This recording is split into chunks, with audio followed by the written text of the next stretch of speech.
late. Oh, man, oh man, Chad. I apologize.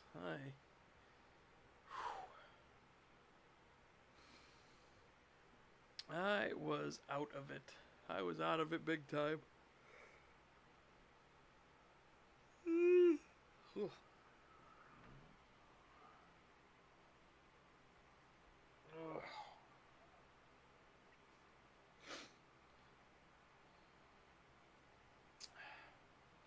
Please hold.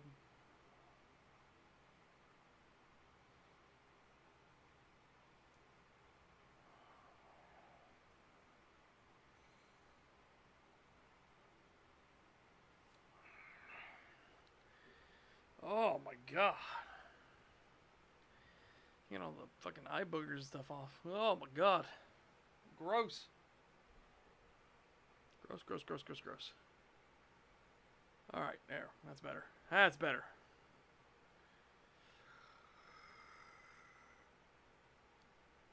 Ugh.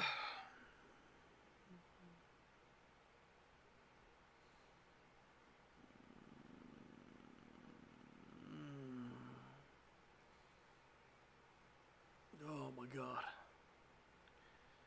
Right. Right.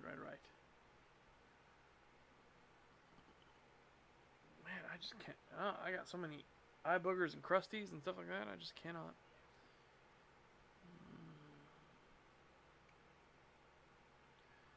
It was a rough night. Very rough night. I will be looking forward to the stream being over, and I'm going to need a nap. It's unfortunate, but it's true. It's true.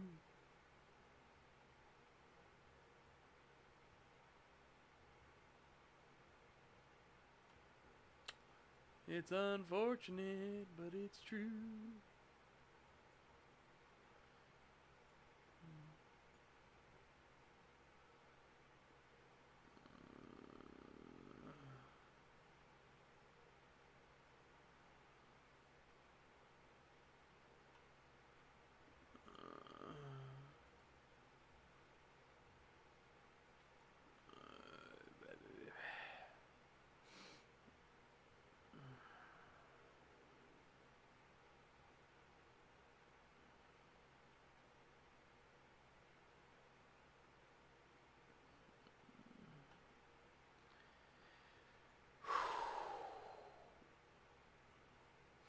I'm just taking a moment, chat, to just check on some things, breathe in and out.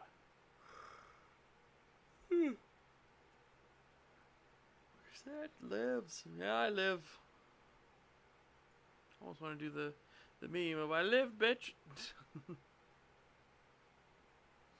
But I am so fucking tired.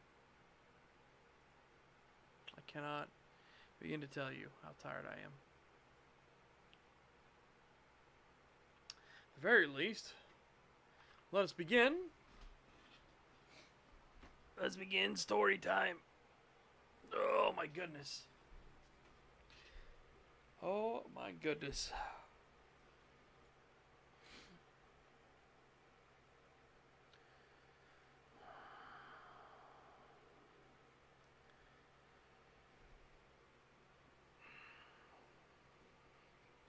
I'm going to do a long preview today and go straight into working. Oh my god. Those are my claws. Hold on a second. Good lord.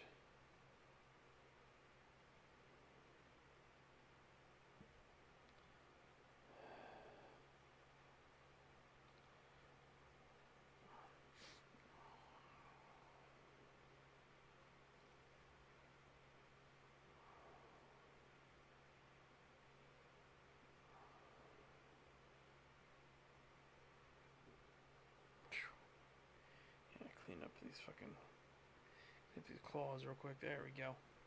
Much nicer. Much nicer. Yeah. Gives me a chance to kind of shake some sleep off. I'm going to try this.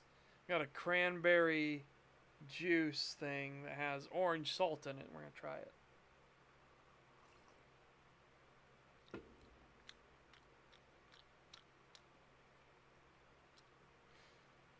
Chat, I finally found it. I found the thing that the salt mix does not mix well with.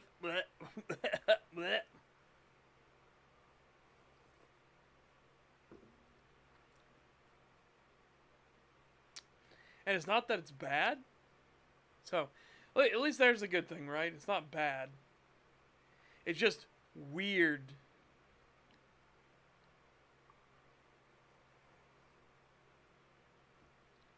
And it's definitely a wake up. Holy shit.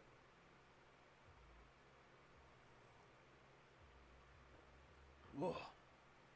Whoa.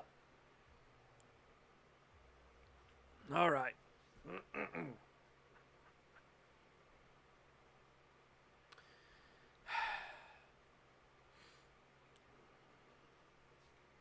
Oh, hang on.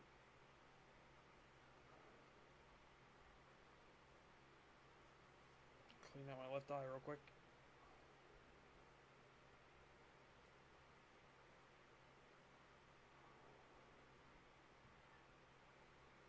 I think we're good. All right. Jack curled up on himself, his eyes narrowing as he looked towards the back of the Haven den. He had met with the others for a brief time, and thus his mood was now soured. It hadn't been the woman's fault. She had tried to tell him, but he was so stubborn he wanted to push ahead anyways. Blech, push forward. Well, push ahead anyways. Was he just stupid? Why did he even get to live? The doubts and fears started to plague him more and more, his mind tracing back towards the old site. While they were all colleagues, a few amongst them he considered friends. Such was the nature of being confined together. You either became the worst of enemies, unable to stomach each other, or you forged a bond. Now, they are all gone. Michael had warned him that his mood would be temperamental, and this is likely what he meant. The idea of being stuck like this, unable to go out and about, trapped for his own protection, combined with the knowledge that he was well and truly alone. None of his friends were around anymore. He had no one outside his close-knit circle that even knew he existed.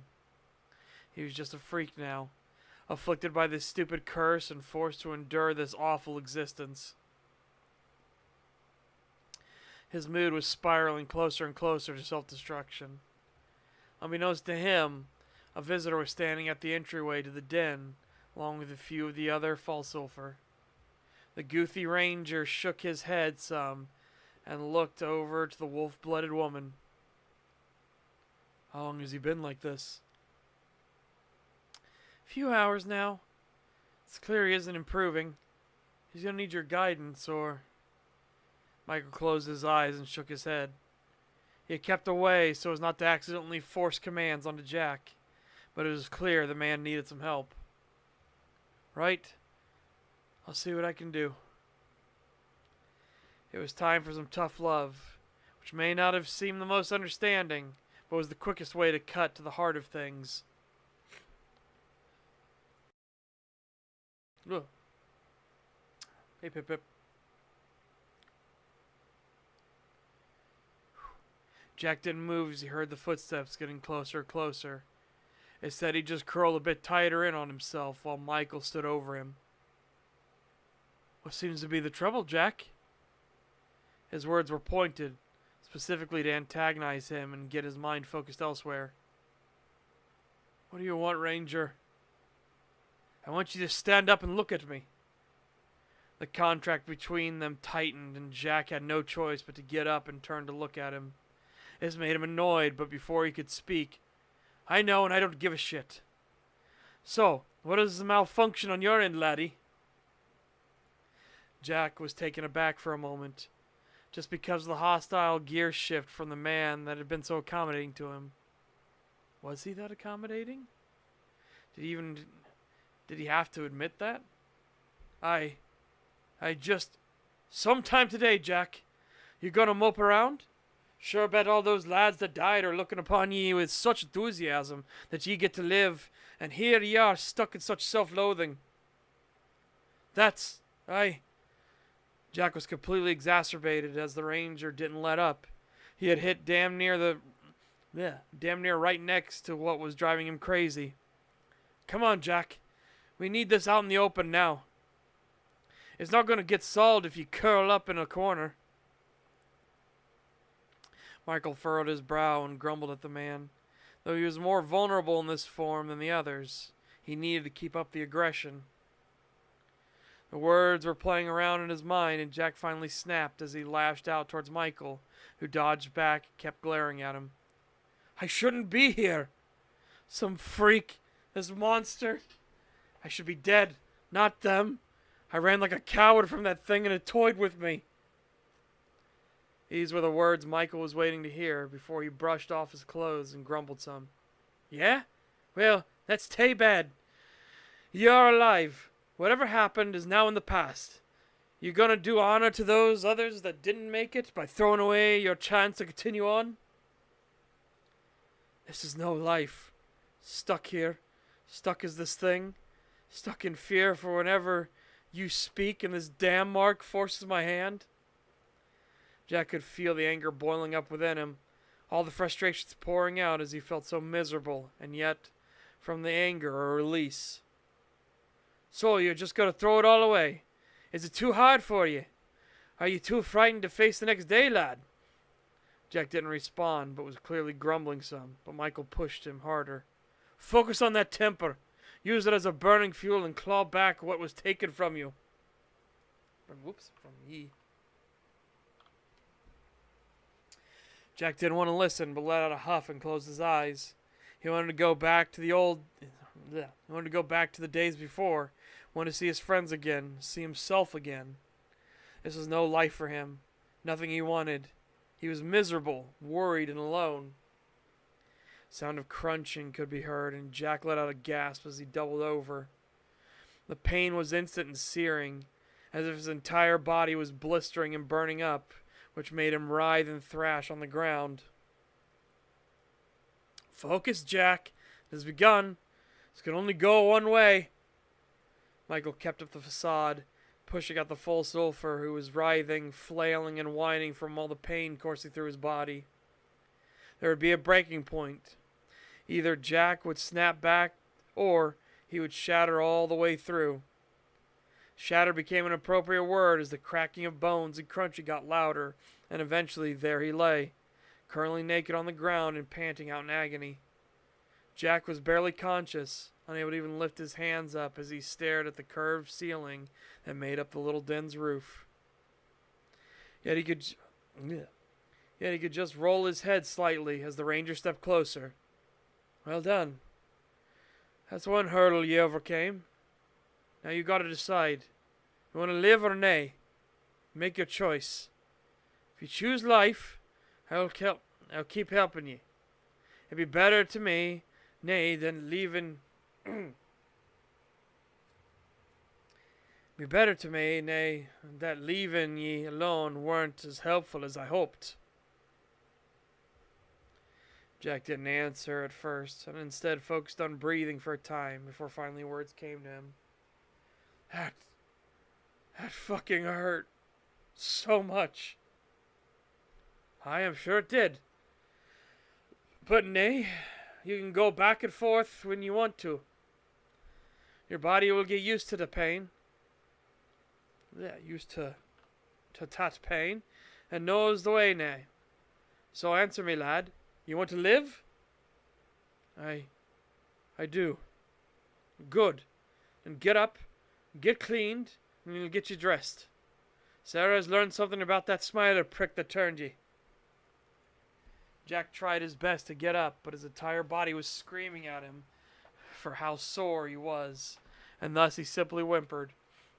It would take him a little while to get motivated, given his current state. As for Michael, He was just pleased that the anger method worked to get him sidetracked and out of his head enough to cope. It wasn't something to be used all the time, but in bursts it would handily keep someone from spiraling. Spite was a great motivator. The roller coaster ride for Jack, though, wouldn't be ending soon. If he followed the usual trend, especially given the trauma, he would soon go on a manic high, realizing the new strengths he had. It would just be something more for them to overcome in the future.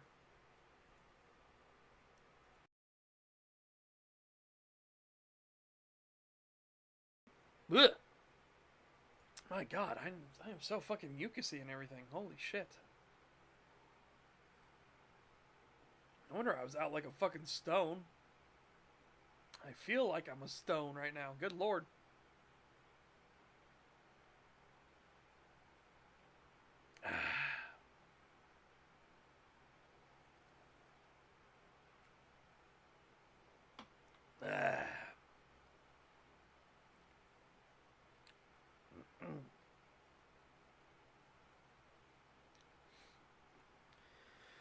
Right. By the way, chat, we are getting closer and closer. We're inching towards it. We're 174 pages in. We're inching towards 200. We're getting there. I said the book's probably going to be 300 something pages. Maybe. We'll see how it goes because more threads they're starting to tighten around, right? They're getting closer and closer.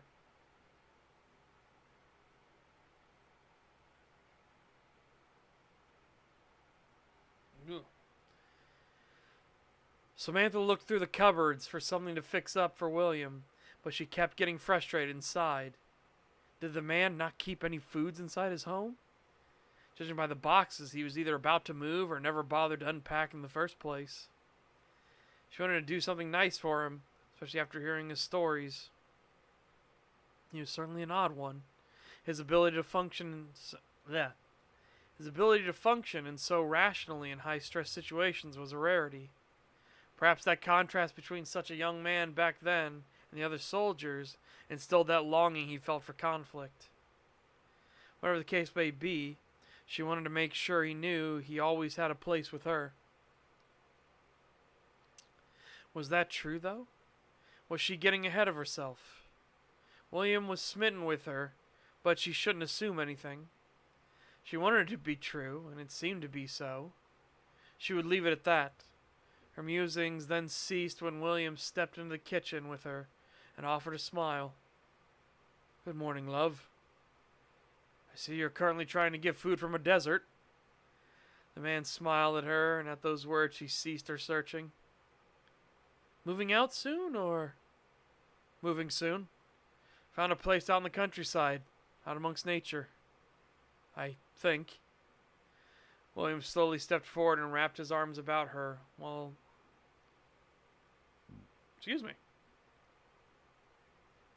William slowly stepped forward and wrapped his arms about her while the smile remained on his face. "I think we should go out there.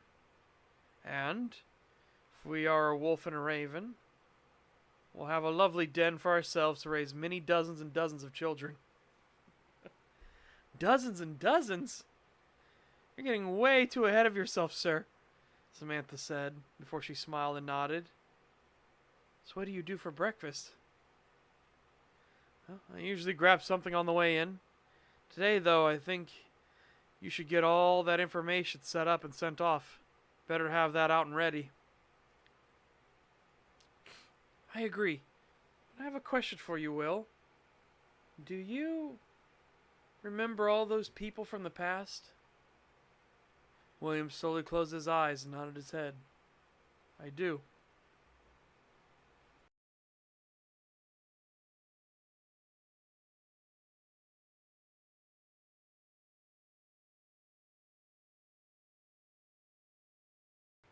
Please hold technical difficulties. I thought I had my eye all cleaned up, but I guess I don't. And I'm super fucking mucusy still for some reason. Hold on. Ugh! Oh, God. I know you said you seemed alive in the war, but do you think about the others? Yeah. It's the duty of those of us that survive to live. It's why I feel so upset when people are ungrateful for what they have. Because I saw the cost of it. Samantha didn't say anything and instead just slowly wrapped her arms about him and placed her head against his chest once more. The pair didn't talk and instead just shared each other's company for a time, letting the moment linger on. It was only after William finally sighed and squeezed Samantha close did she finally speak once more. Do you carry them all with you? That is my purpose now. To always carry them on. Remember them from what they did. And what even their small time with me meant. All those little moments help shape everyone. Good or ill. Thus I prefer to carry on those moments. Even if they were hostile with me. Hang on a second. Is that alright? Who do you remember the most? That's a tough question. But there was a private that came in after me. His name was Timothy Steeple. I took him under my wing and did my best to protect him. Did he make it? William shook his head and placed a soft kiss on Samantha's head. He didn't speak again, but the meaning was clear, and so she spoke in turn once more. I'm sorry. Let's fix that once more. Also, William shook his head and placed a soft kiss on Samantha. I'm going to put on Samantha's own.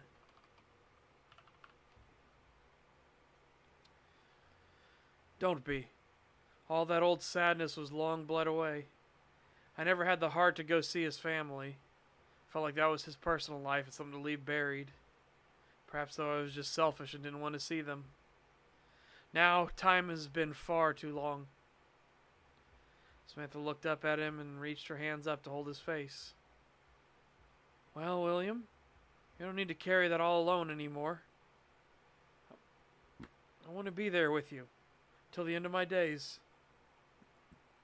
The pair of them held each other close before William's stomach growled, and he could no longer maintain his composure and laughed.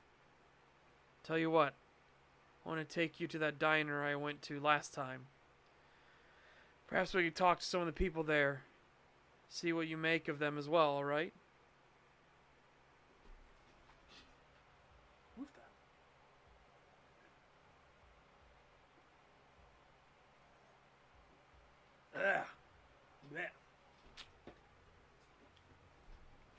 Man, oh man, oh man.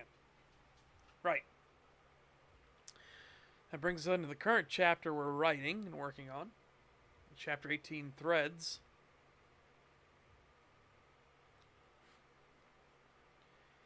Jennifer lugged the mop and bucket around as she cleaned the hallway inside the center. There, Cindy met up with her and gave a warm greeting. It had only been a day since Jennifer had started volunteering. Two of them had already spent a lot of time just talking to one another. Cindy was curious about the incident, and of course, how Jennifer got involved in any of this. On the flip side, Jennifer was curious about life on the inside of a tribe. Ready for more talks, Jen? I see the floors are looking pretty good out there. They're out here. Blech. Just have a bit more to finish. Then we can get a small snack and talk. I did talk to the overseer of this place. Told him about you and gave a hearty recommendation. They're already pleased you decided to volunteer on your own, even before knowing any status on your application. You didn't have to do that, but I appreciate it. Just felt silly not learning the ropes now and saving some time later, you know? Well, that will be what a lot of the talking today will be about. I know you're curious about other aspects, but need to get you properly settled in. Jennifer gave a smile and nodded her head as she wrung the mop out once more, brought it down to the floor. As she did so, she could hear the telltale popping and crunching of a car pulling up the main building as the gravel gave beneath its weight. Sydney was the first to turn and looked out the window before groaning. Oh, it's them again. I forgot it was Friday already. Oh? Them who? Ah, well, You know that big mining company? Part of that big conglomerate group? You don't mean Extract, do you? Jennifer was puzzled and decided to join Cindy by the window. There in the small parking lot was a black SUV. Out of the vehicle stepped a man wearing a suit and tie, completely out of place, and he had a manila envelope in his hand. I do. And yeah, before you say anything, that looks shady as fuck. But for whatever reason, the big man, one in charge of the whole conglomerate that took everything private, yeah, for some reason he keeps making donations to sanctuaries like ours. We did some digging and it was all over the place. No idea why. Cindy got quiet as the man got close to the door. Never asked? Never told. Even when confronted, most of the guys that deliver the money don't give out details beyond just take the money. Really, it's very weird. No, it's very odd. Really, it's very odd. Yeah, that works better. Same assholes that poisoned the water system? As the door opened, the man that stepped in furrowed his brow and gave a cough. I can assure you, that matter was handled internally as well. And you should keep your voice down when speaking ill of guests. Man looked between the two of them and grumbled as he nodded to Cindy. I'll assume the wild tongue is from your guest. I can speak for myself. Sorry, but I don't hold much stock in the words of Extract after I don't care what you do or do not hold stock with. I'm here to make a delivery at the behest of those above me, not suffer the indignation of the company of some uneducated janitor. Man's voice didn't raise in intensity. It was a dull, icy dagger, and Jennifer flinched a bit at his words. Now, Cindy, the usual amount is here. I'll be by next month, barring any complications. Well, you know the drill. We got to count it and report it properly, so would you like to wait inside? No need. I trust you won't try to short us. Begin the count. Let me sign off on it, and then we part ways. Till the count is done, I'll be outside. I need to make a phone call. Man extended out a hand with the package, which Cindy grabbed and turned to take back into the office. He then looked at Jennifer and grumbled some before withdrawing his phone and heading back to the SUV. Jennifer was perplexed and at first didn't want to rock the boat more. Now, though, she felt personally indignant at the man's words, and thus she slowly set the mop aside and went to the side door. She carefully creeped it open and slipped outside into the passageway made of chain-link fencing on either side as a barrier between the public and the wolves. The man didn't bother to look around as he started speaking to the phone, though he didn't raise his voice unless Jennifer had to focus intently to understand his words. Yeah, made the delivery. Also, that prick at the NDA fucked up. Uh-huh. Yeah. Turns out the guy they hired attacked the visitor center and botched it. All the paperwork was there for the place.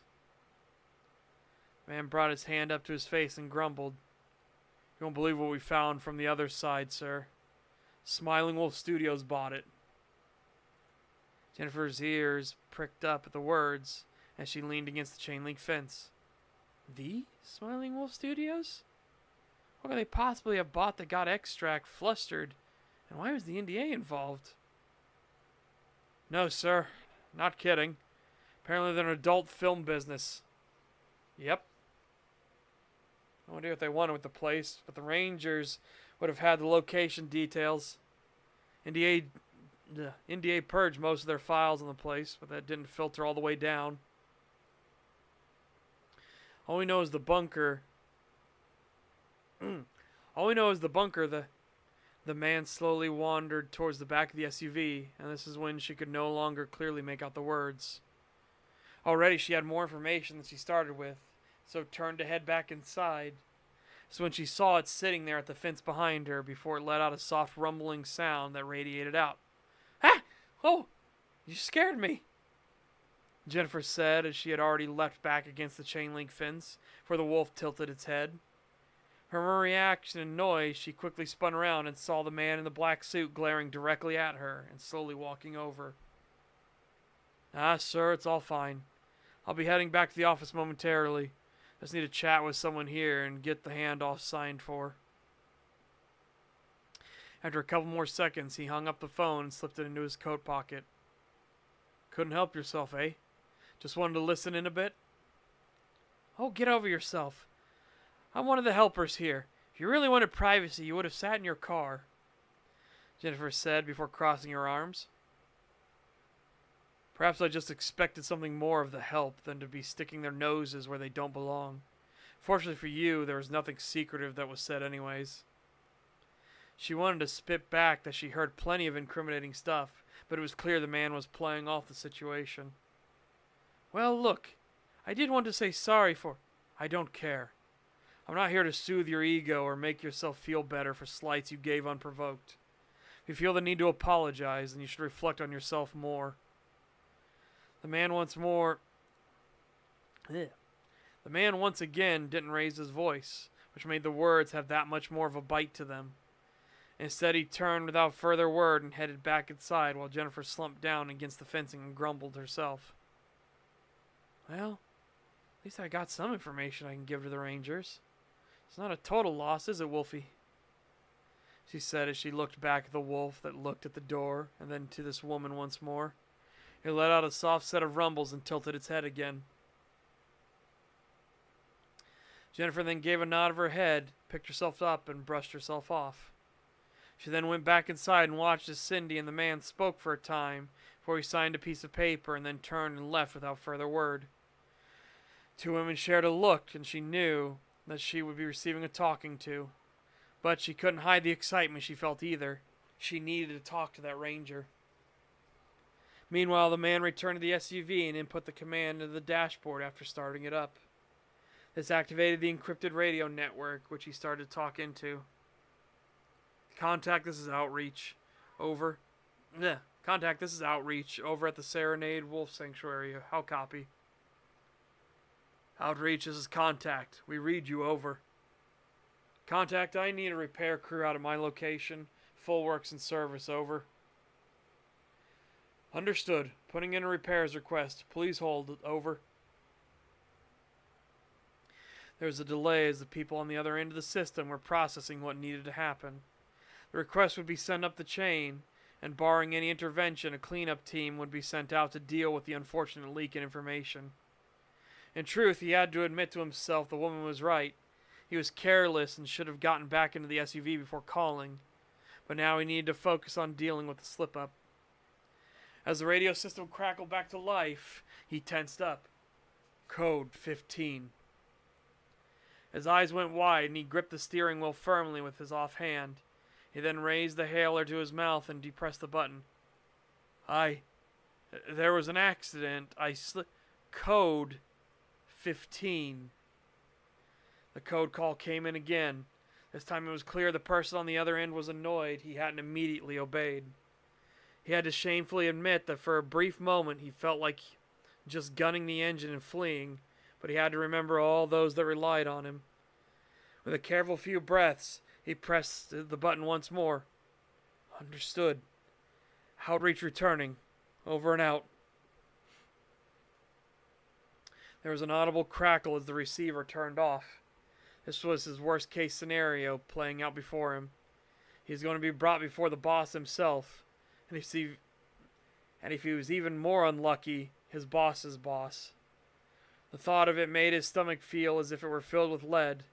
Wasting no further time, he pulled the SUV back, turned, and drove away from that place.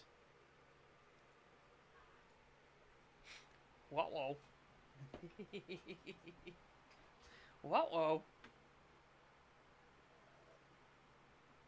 Remember, also, extract is just spelled with an X. Extract. Because, they're trying to appeal to the youth.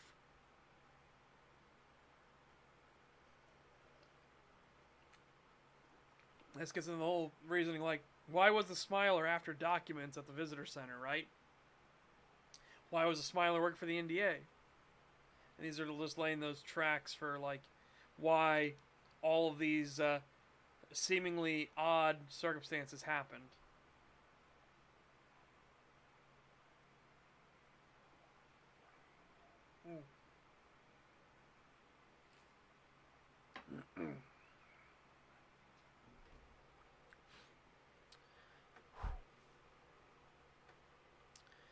Jack felt over the clothing he had been given.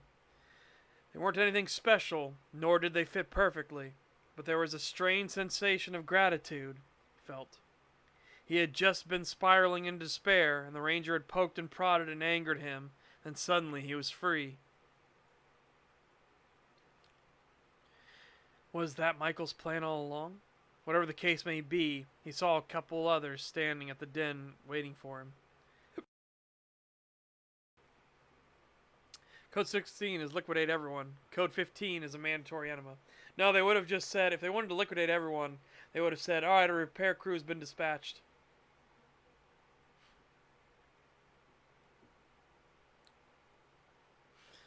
Code 15 is very simple. Code 15, to put it in perspective, it's a easy breakdown code. It's not like anything super special. Code 15 is for A and E. So you have 1 in 15 for A, 5 in 15 for E. So A, E, alert executive. So, yeah, or alerted executive, technically. Yeah, that's where they go, basically, the bosses want to see you, like, right now. This is no longer like a matter, like, you fucked up more than you think you have. And it's specifically, in this dude's case, because he just tried to order in the removal of problems at the wolf sanctuary.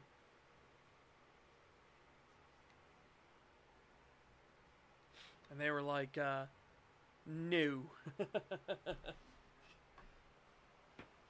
Because remember what Cindy said. For whatever reason, the conglomerate that owns Extract is like giving lots of money to wolf sanctuaries all over the place.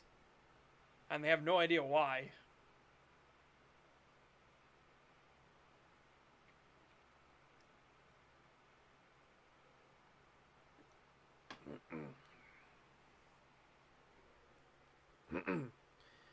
Right.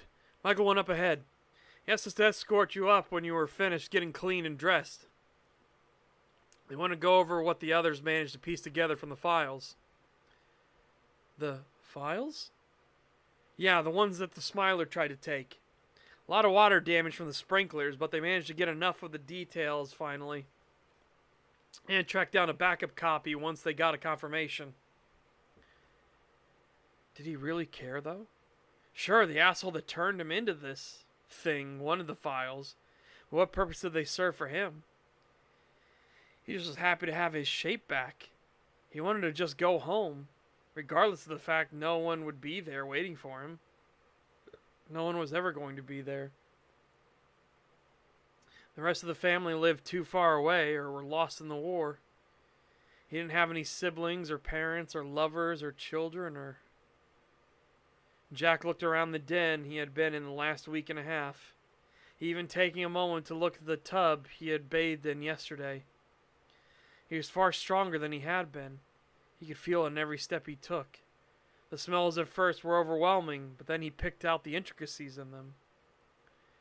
There was so much to his life now, beyond and above what he had ever realized there could be. Was it so bad to be the way he was? Jack, you all right? Ah, sorry, I was stuck in my own head. Where are we going? Just nearby. Michael had them set up a tent out on the outer perimeter so you could be present. It takes a few years of work to allow the spirits to get used to you. So it takes time? Do I want the spirits to help? Should I? Don't worry about all that. Spirits are all around us. One day they may make themselves known to you. But I mean, what do they do? Well, for our kind, they can offer guidance and companionship. Just someone to talk with or to offer small bits of aid. For the Wolverine, they grant them gifts and power. but that can all be explained in detail later. We need to catch up with the others. Right. Lead the way, Jack said before he followed behind the two that were waiting for him. It was a strange slingshot from what he felt before. He almost missed being the other side of him now, which made him shiver. Was this part of the roller coaster for him? Or was it part of the curse itself? An addiction, an itch that needed to be scratched. There was much to think on for him. As the trio came to the tent that had been set up for this gathering, he saw a few familiar faces, including the woman that had helped to bathe him yesterday. It was only after he had learned her name was Jazira. Ugh. An exotic name from far across the sea in the Golden Dawn Imperium. The others he didn't recognize beyond knowing they were around the den, with the exception of Michael, of course, who was preparing to speak. So, first and foremost, we have permission from the chieftain. We're forming a pack for this. It's got many in the tent chattering amongst themselves before they stood upright. Jack, I know you won't know what that means, but it means shit is getting serious. We're being let off the chain, so to speak. Sarah, if you would, lay out the details we got thus far. Something big is going down. The paperwork we found involves our slightly askew kin. From talks with their chieftain, the paperwork we found details their latest operation. A hotel out in the forest. Now, we aren't sure why, but as I'm sure you may notice, if a fucking smiler is trying to snatch something with this level of fervor, then we need to have our guard up. Exactly. So we're going to have 4 Wolverine assigned to this pack, and work to get to the bottom of things. Good Lord. Sarah will be taking the lead as the eldest Yalderskald. Gregory will be our muscle as the wrecker. I will be taking the lead in spiritual matters, and Derek will be our speya. The rest of you will be reporting to us. We'll be heading out to gather intel and A phone began to ring, and Michael looked about the tent before realizing it was his phone. He then saw it was Jennifer and was about to disregard it, but he realized she hadn't been calling him for a while. He lifted up the phone and turned it on, even while standing in front of everyone. Something wrong, Jennifer? Michael, I found out some information. You aren't going to believe this, but I know who hired that bastard that attacked the center. Extract was behind it all, working with the NDA somehow. I didn't get all the details, but Slodane, the NDA, an extract. Where did you hear that? They've been donating to the wolf sanctuary here, and Look, I was listening in on the conversation. Apparently Extract was working with the NDA to get something from the center.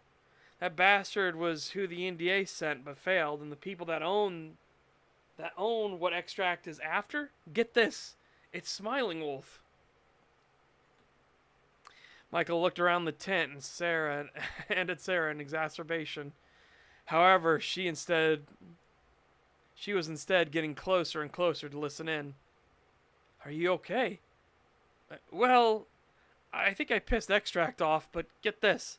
Smiling Wolf's new building. It has a bunker, and Extract wanted that bunker for some reason.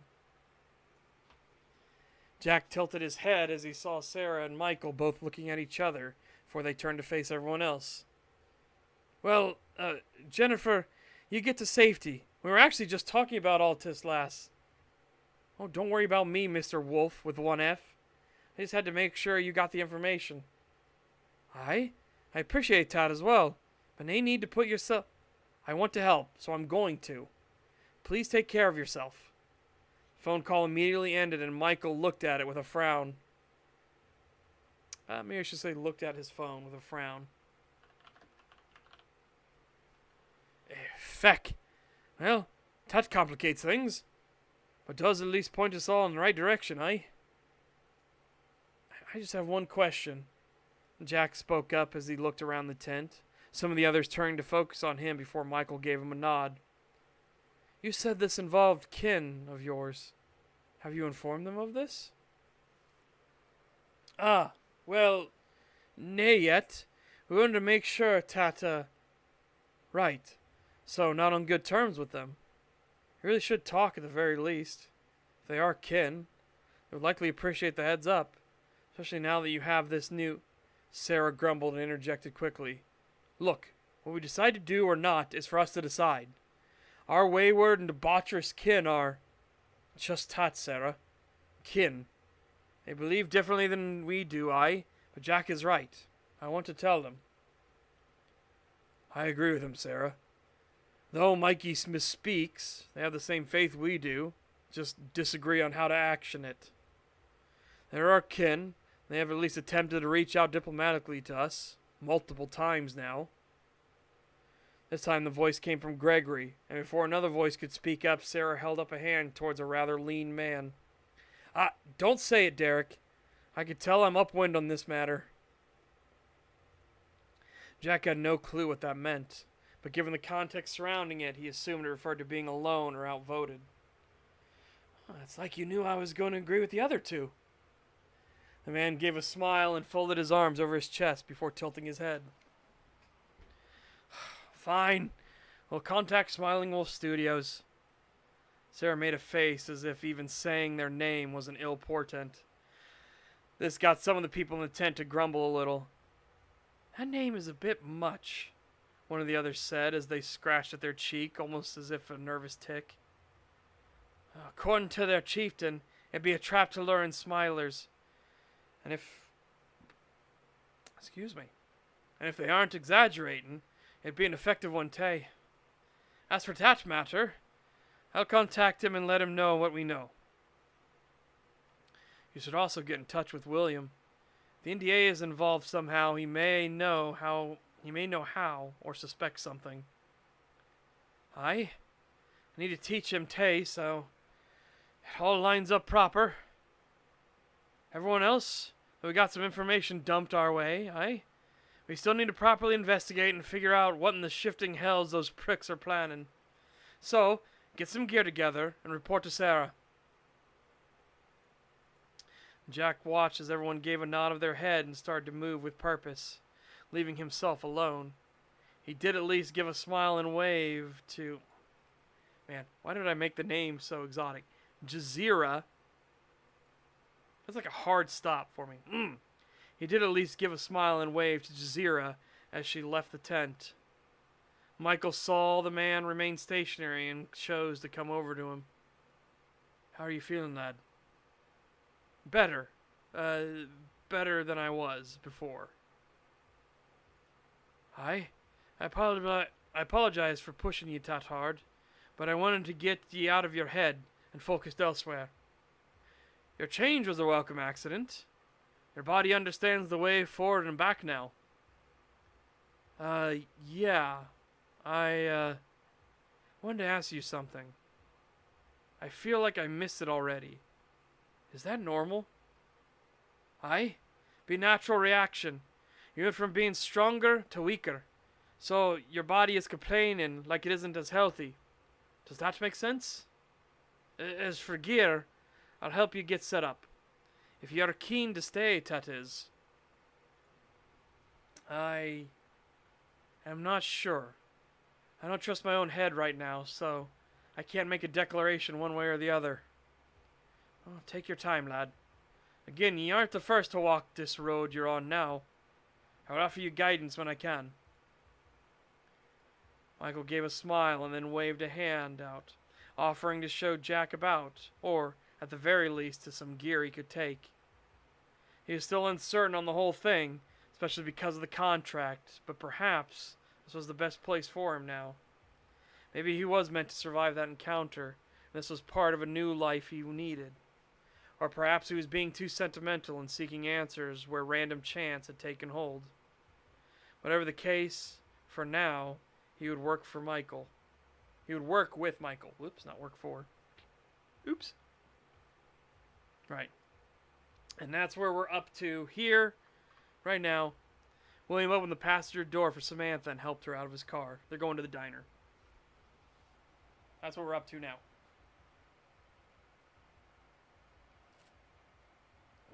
Oh my goodness.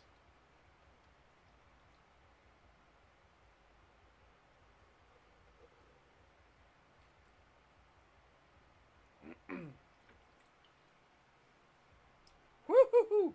Woo! Those last bits of it are super salty. Holy fuck, it did not mix well at all. Holy shit. Mm.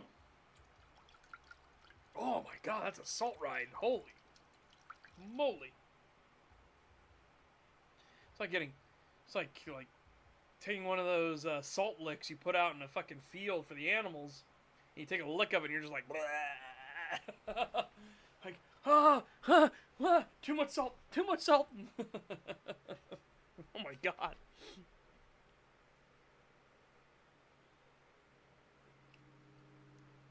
Ha!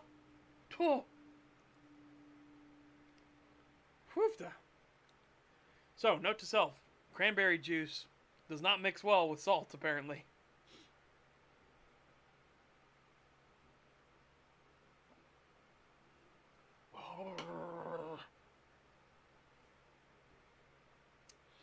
Holy cow.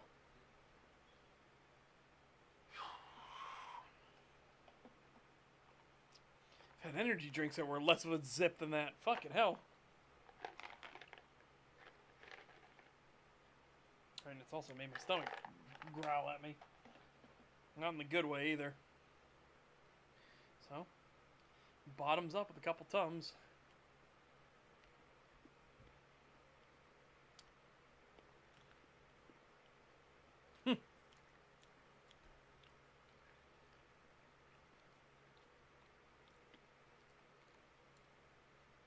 If only. Right. Okay. So like I said, that's our preview for now. Obviously, we're up to where I'm up to. The book's 174 pages, almost to be 175. You can see we're not far. We're not far from the bottom. Oh, and this is them going to meet back up at the diner.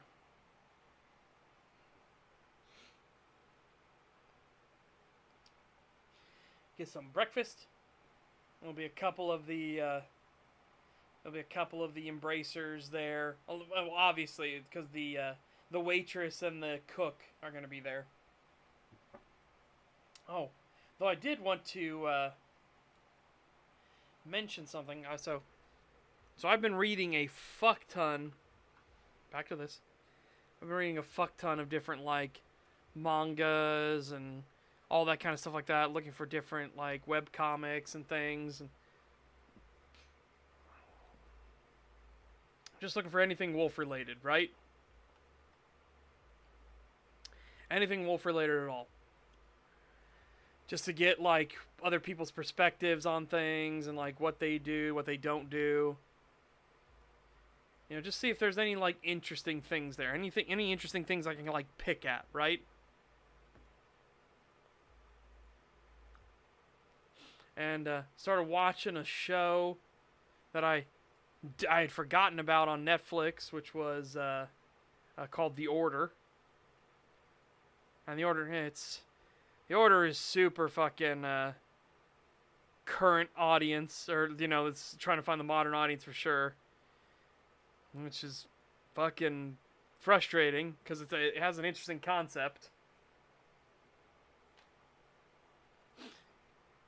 Yeah. Morning, Rapar. Good morning, Grindus. Well, for you, good afternoon, Grindus.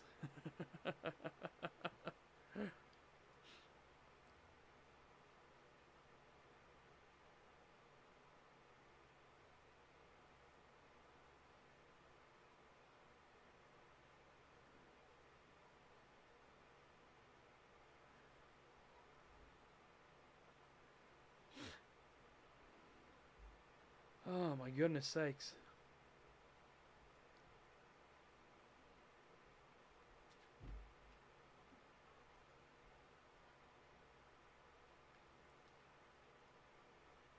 Wait a minute.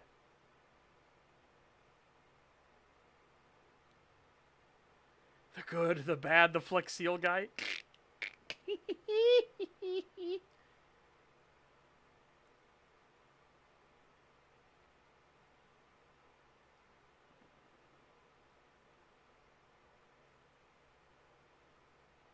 Oh, fantastic.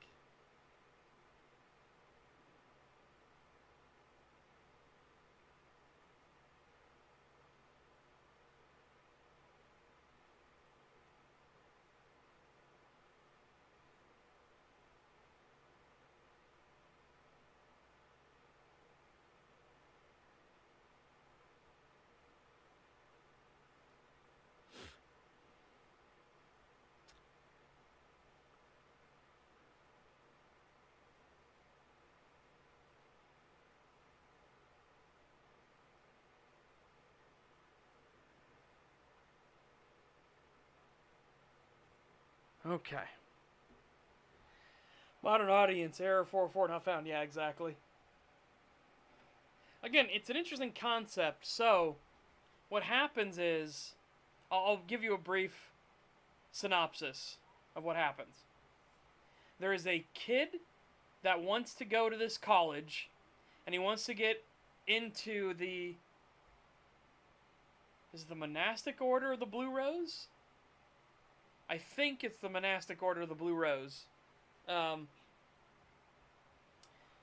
see, I'll say modern audience things, but I'll say there's some stuff, there's pushback in it, in the show itself, too. But, yeah, so he wants to get into this thing, and it's made clear that they're magic users, right? They're mages. The little magelings. So, he wants to get into this order, and he's like, okay, yeah, no, I've got this paperwork here. He's standing at his mother's grave. He's like, well, Mom, I got a thing from that college, so I'll see what they say. And he reads through the letter, and it's like, we regret to inform you that, you have not been selected, and so on and so forth. And there's a conversation going on between two magic users about him at that very moment.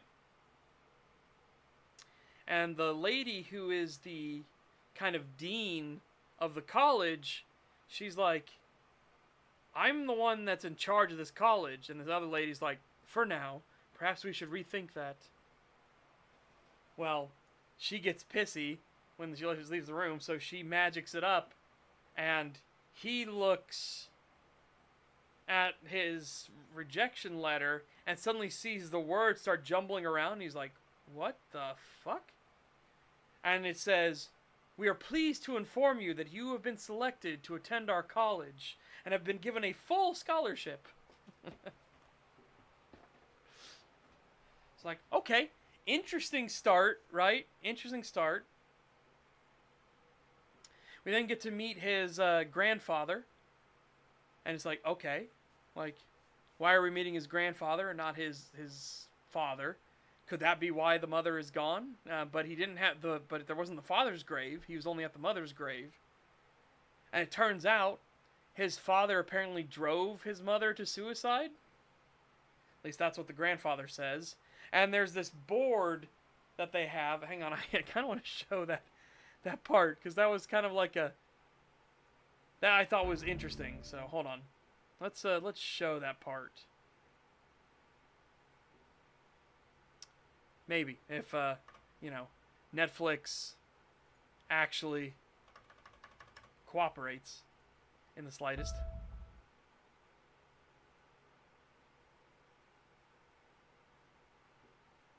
Oh God. Oh no, I gotta finish watching Wolf King. No, it's so bad. It's so bad. Alright, no, it's fine. It's fine. It's fine. It's fine. It's fine.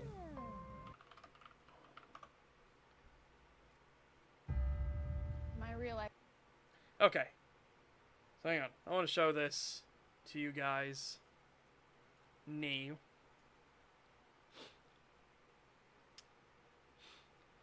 Just kind of set up a interesting premise.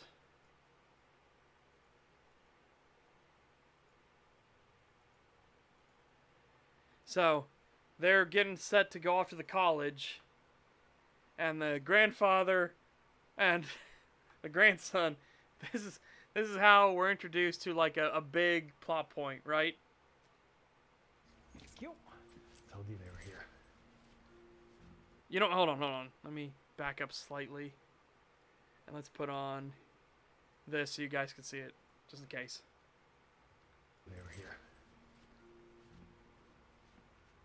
And as for Belgrave's favorite son, fuck you, Edward. My daughter's dead because of you. Fuck you, Dad. We're coming for you.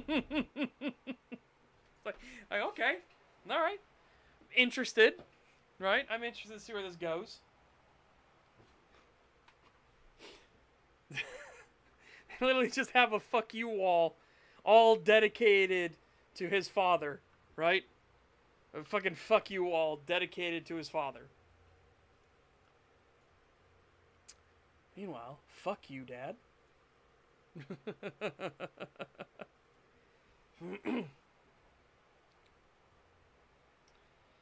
There's another thing I want to show you guys today as well. Apparently two things. Oh, here we go. I'll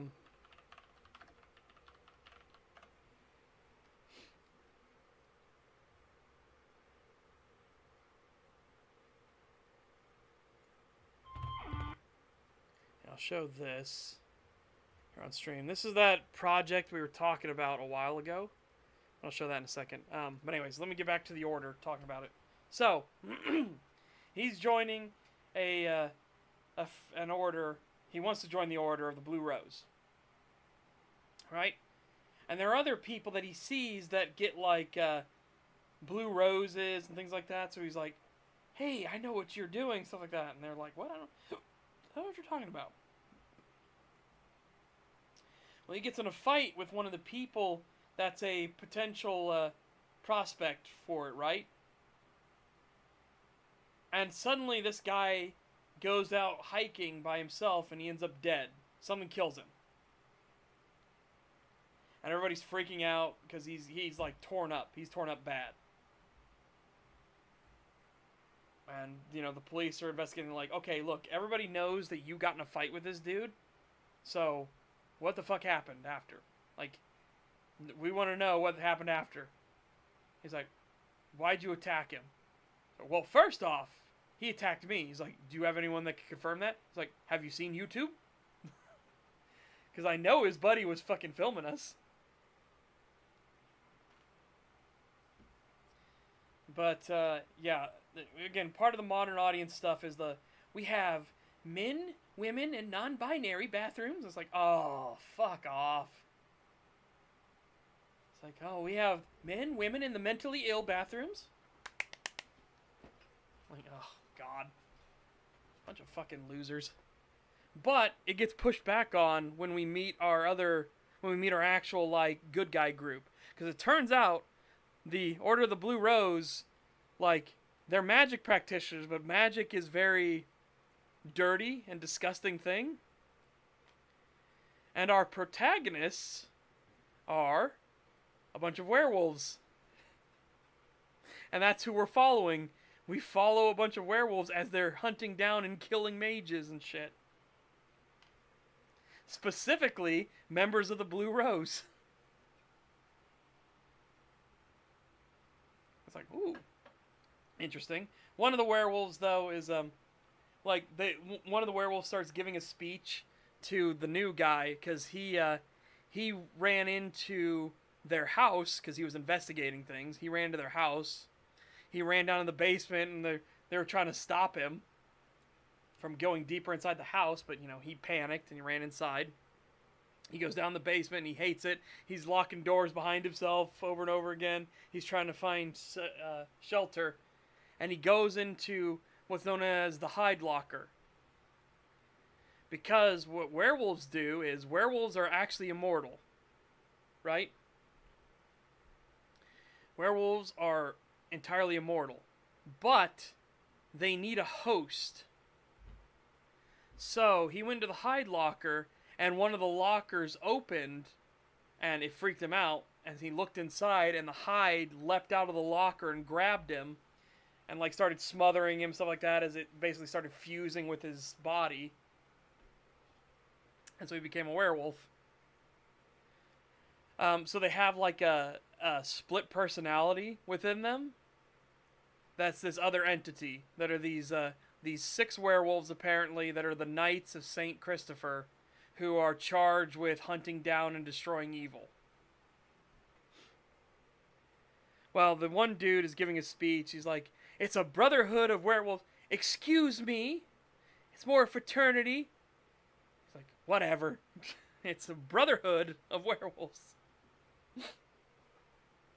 And she just keeps doing all the fucking usual, like, girl boss stuff, which apparently isn't helped by the werewolf she got, being Timber, who is infamously a lone wolf and keeps wanting to, like, break away and do her own thing. But yeah. It's an interesting concept. The werewolves actually look pretty good in the show, too. I'll show that as well.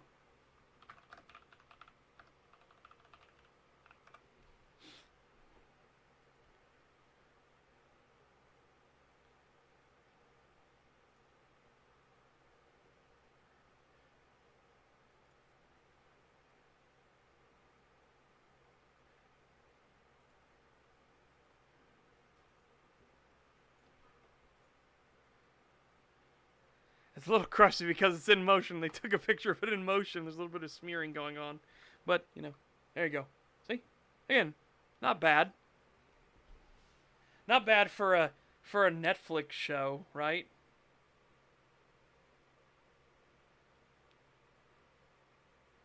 Yeah, it's okay. Remember, we did the fucking werewolf tier list. We've seen way, way worse. Way worse. So this is pretty all right. By the way, one of the werewolves is nicknamed Cannon Fodder because it's a werewolf that's very self-sacrificial, like all the time. So they're like, they colloquially just call it Cannon Fodder. But they get a brilliant idea because the Order starts realizing, the Order starts realizing that they're being hunted by a werewolf. They don't realize that there's a bunch of them after them. They realize there's a werewolf. So, what the werewolves do is they trick one of the Order members into opening up a hide locker, and Cannon Fodder binds with him, immediately turns him savage, and he goes on a rampage to try to attack other Order members and gets killed. And then what happens is the hide will then manifest itself back in the hide locker. Totally fine, like nothing happened. But that got them to get the werewolf off their tracks, so to speak. Man, like I said, not bad for a Netflix show. Not bad. Well, we've seen way, way worse.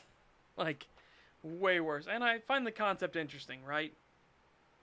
But apparently, a downside for those that are chosen as champions of werewolves is that they don't live very long.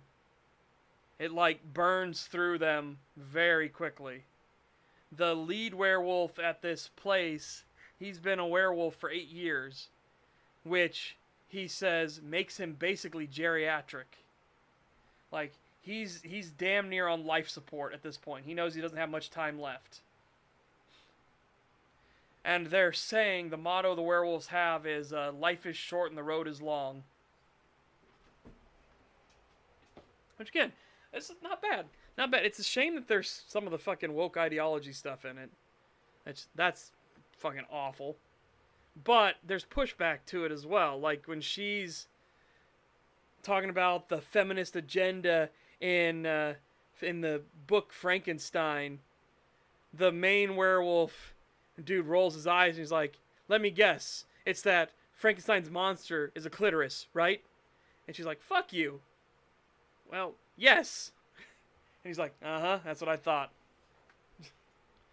And I like that there's at least some pushback on it, right? That's more than we get most of the time.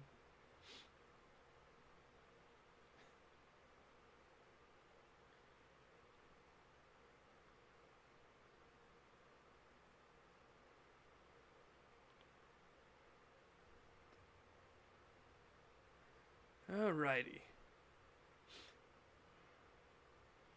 Meanwhile, this is the game we talked about a long time ago now. Long time ago.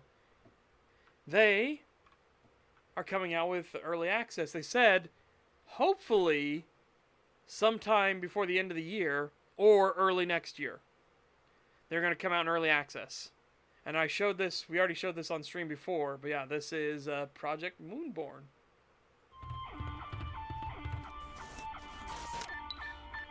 Which has very heavy, if you couldn't tell, well, let's just say it has some Werewolf the Apocalypse influences, for sure. The premise of this is apparently you're a werewolf and you get kidnapped along with your cubs and put on a habitat ship for some reason. Like he hasn't gone into details of why or anything, but this is the basic premise, right? Oh yeah, it's gonna be a Metroidvania game, but wait till you see the combat and everything. You'll understand why I said it's very. There's some obvious Werewolf the Apocalypse influence here. You'll see.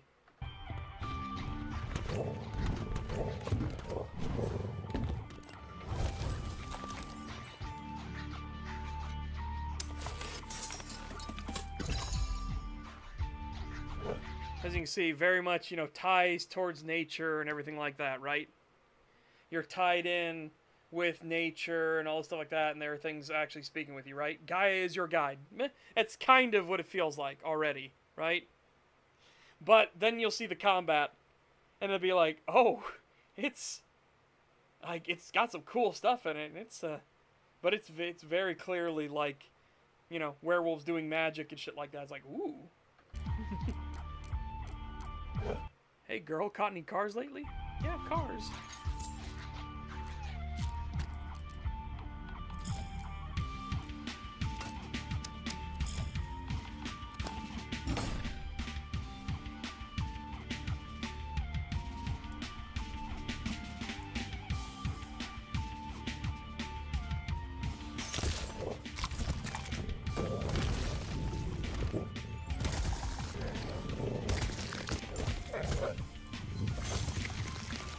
See what I mean?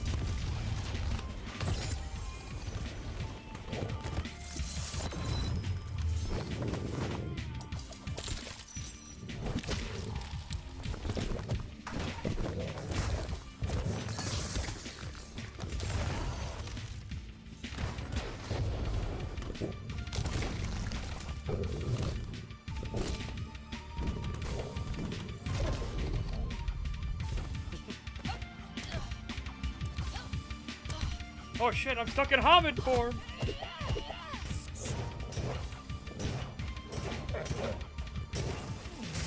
Yeah, ouch.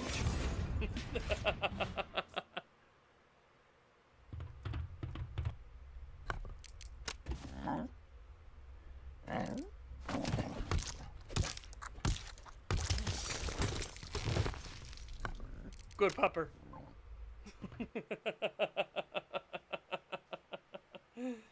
Oh, yeah, Project Moonborn.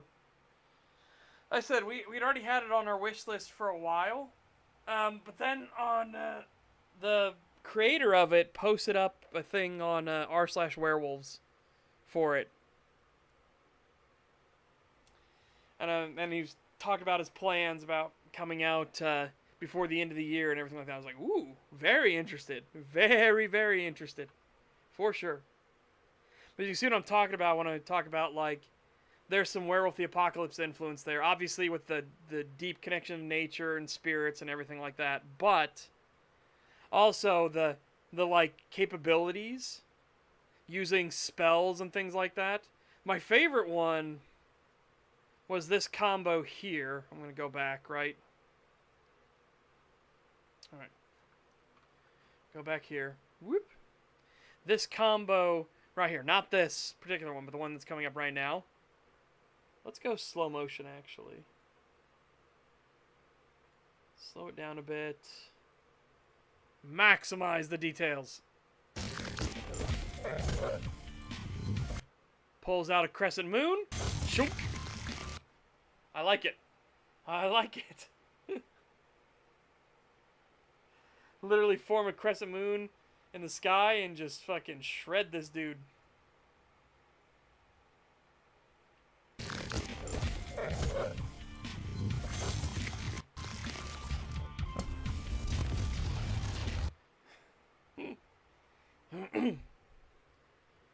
And you can see, like, lots and lots of cool fucking like spells and things.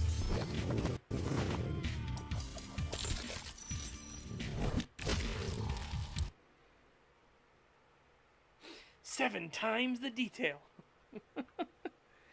I watched, have you guys seen the Internet Historian video for The Ever Given?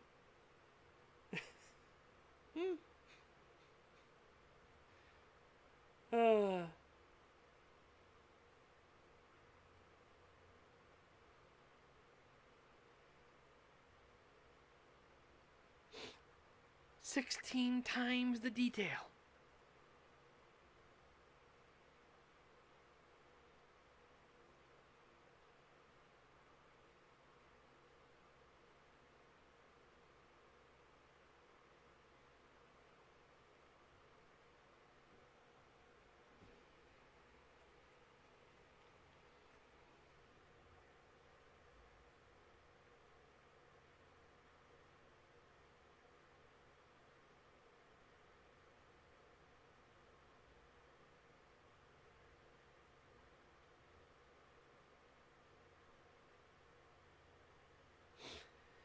Oh my good golly gosh.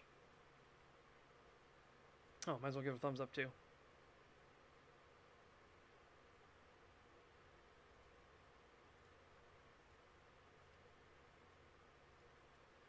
Like I said, looks like it's going to be a really fun werewolf game. And we need a lot more of those because there's actually not that many werewolf games. Like, holy shit. There's a shocking lack of them, in fact.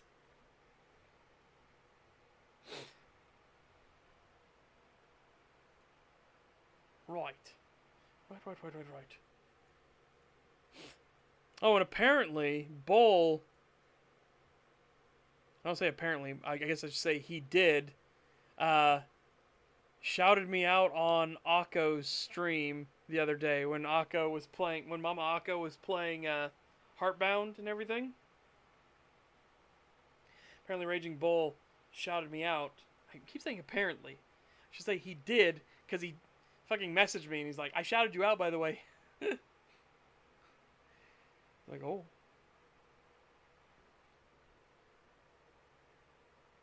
Yeah, I think he went a little above and beyond. But, you know, I appreciate it. So here, I'll get that. He misspoke at a time. There was a time he, because they were talking about how dog shit the writing and everything in Heartbound was. And he misspeaks. Because he does the classic thing where you do the opposite on accident, like the I could care less. Okay, so that means you do care. And you mean whoops, no, I meant to say I couldn't care less. But it's stuff like that, right? So, this is what Bull had to say. Exactly, and that's what fucking hurts. Cause I'm sorry, I'm gonna toot the horn of someone that I know real quick because I feel they deserve some love. I know this fella, right? He's a friend of one of my talent. By the way, he's currently talking to not only Mama Akko, but he's talking to Lore Master, who is a guy that worked, an actual guy that worked at Blizzard as well, but he wasn't just somebody that was in QA, right? He was actually a guy that was there working with IT and everything like that, and he pointed out like the pay differences. Thor, aka Pirate Software, only got like $25 an hour, which is way below industry standard, especially for working at Blizzard. Meanwhile, this guy was getting like $75 an hour, right? And then 3 times the pay. It's kind of highlight his thing. He's not trying to hold it as a thing over other people. He's just trying to point out, like, you gotta understand the totem pole here. Like, like it's just pure fucking con work and everything. And he knew of Jason, and he was helping him hype up the game. He didn't realize how much of a scam it was going to be and everything, right? How like awful the writing and all that stuff was, and like apparently Lord Master goes to like a bunch of writing conventions and everything. So that's who Raging Bull is talking to. And Cretosis. Okay. Why did I This know you mo- were gonna bring up Cretosis for some reason? Well, here, I'll This show you that motherfucker screen. has been diligently working on like writing his own world, you know, with like werewolves, fantastical elements, and all that for quite a long time. And this motherfucker, I feel, a man who has basically been down and out, hasn't had even a modicum of the benefits Thor has had. And yet, he has put so much passion and effort into every fucking thing he has made comparatively to Thor. And it's like, this guy gets no attention, no respect, no nothing. And I think that's a bit harsh. I think I get some attention, right? A little bit. A little respect, I hope. But yeah, no, it's like in comparison to Thor, absolutely fucking not, right? he has worked with nothing his entire life. That's true. And yet, what I see him doing pales in comparison to Heartbound. Again, right there is where he misspoke, right? He meant to reverse that, right? He meant to say Heartbound pales in comparison to what I do. But that's again, he misspoke. But that's that whole like I couldn't care less versus, you know, I could care less sort of thing. And it's like, goddamn, that like you can tell someone who has a knack for writing and someone who doesn't. Thor doesn't have a knack for writing. This guy, who I'm gonna just fucking call him out. I'm gonna say his name. Setch. Setch has a knack for writing. You are a wonderful fucking motherfucker, and cheers to you, pal. If you ever see this, hail to you. You're gonna have to send it to him. I fucking will, and that's a threat. And he did. That's how I knew about it, because he sent it to me.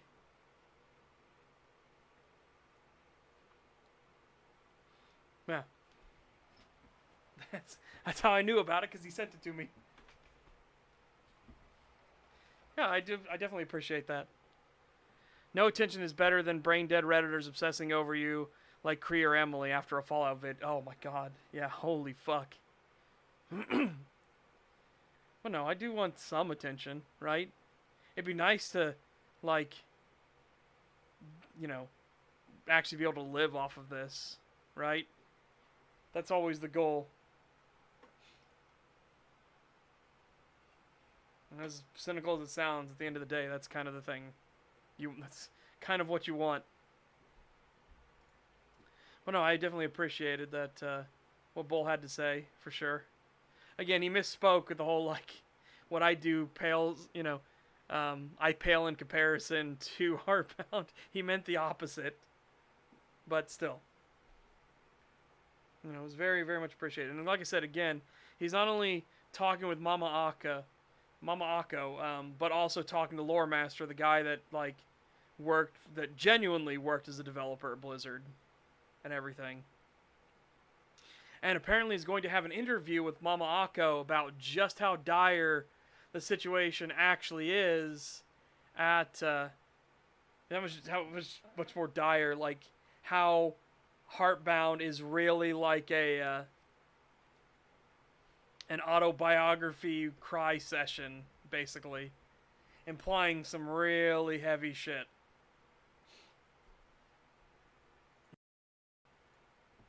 So yeah. So that apparently is coming up on a Thursday. So that should be interesting. That should be interesting.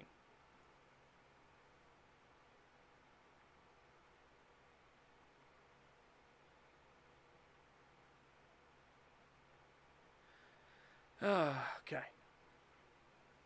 Whoop.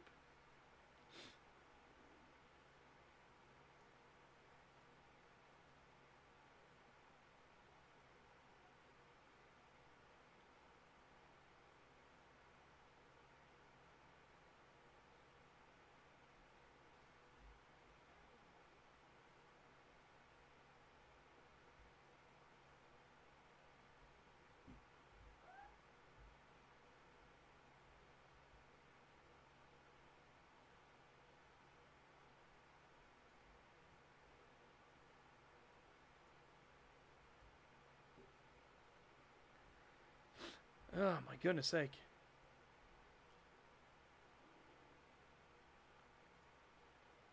Just checking through stuff here.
Oh.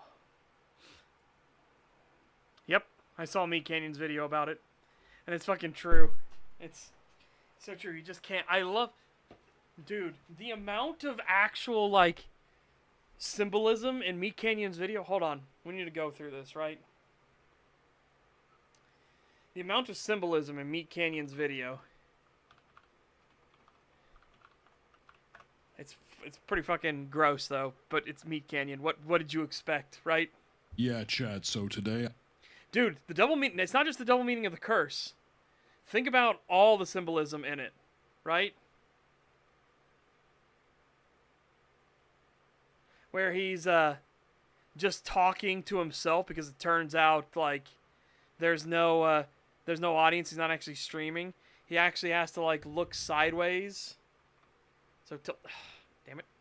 So he has to tilt over sideways to look at any sort of self-reflection, right? But keep in mind self-reflection, the whole thing. The curse is real. Look at your legs. And remember what's the traditional thing of mirror people, right? What's the usual interpretation of mirror people? The people on the other side of the mirror are your evil reflection. They're the opposite side of you. They're the other side of the coin, right? Meanwhile, this mirror person is constantly trying to get him to, like, do the right thing and be better over and over and over again. But he just can't help himself. Like this. This is so fucking good. I can be wrong. It's like, oh, thank fuck. But I just think a mother should breastfeed her child. Yep. So, the double meaning that Deus Volt's talking about is that he put his foot in his mouth, right? In this case, both feet in his mouth. And as it keeps going, he's full of himself, right? But the best part about this is his reflection, right? As his reflection stands up. Yeah, sorry, Chad. It's a bit gross. But it's Meat Canyon. You know, gross is what Meat Canyon does.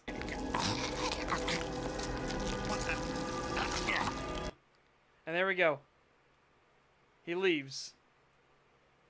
Right? Symbolizing the self-reflection has now left the room. There is no self-reflection. There is no, like, thinking upon what you've done. There's nothing. So good. The amount of fucking symbolism in this video, like, this 3-minute and 7-second long video is fantastic. Highly recommend watching it. Again, it's pretty gross, but that's Meat Canyon for you. That's, you know.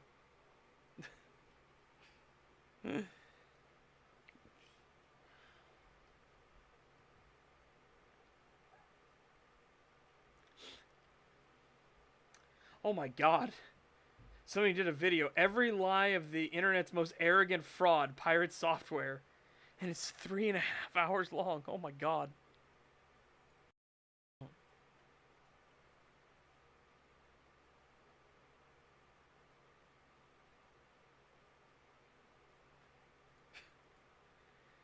Looks into future. New guy. Here a dragon has been writing lore. Fan. Right this way. Sees very large book. New guy. Is that the lore? Fan. That's the guest book. Points at a literal library. Behold. Lore. I hope, you know, that's one thing I do hope. To have all this stuff. That's why I like having all these different books and stuff I'm working on. So that I feel like there'll be a nice buffer. Right? If I release one, the problem I'm having is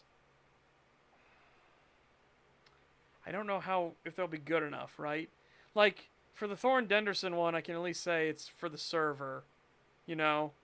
So there's that kind of like shield a little bit, but yeah.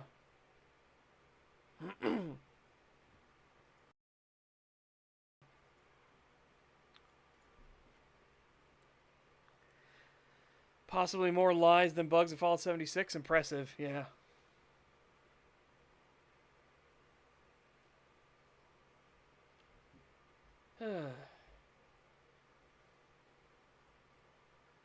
So they're updating Peak with a new desert biome. Ooh, well, this week we're going to be playing Peak with Pagan, Kree, and Metal Commander, so that should be fun.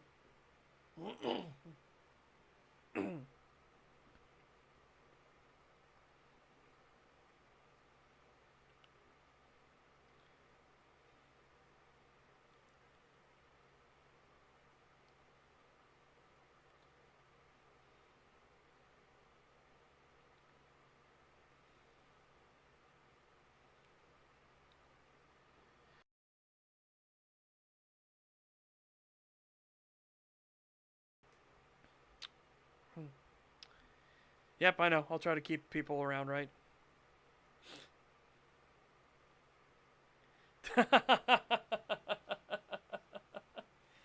No, thankfully not. Such lore, whole library. Such lore without sexy werewolves, half a book. Thankfully, that is incorrect. But it was funny the other day because this was probably, what, like a month and a half ago? Somebody asked, like, do you have werewolves in all your stuff? And I go,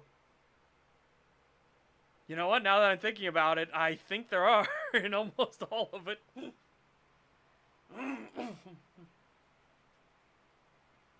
Right? Oh, there's big hunky wolfies for sure. Oh,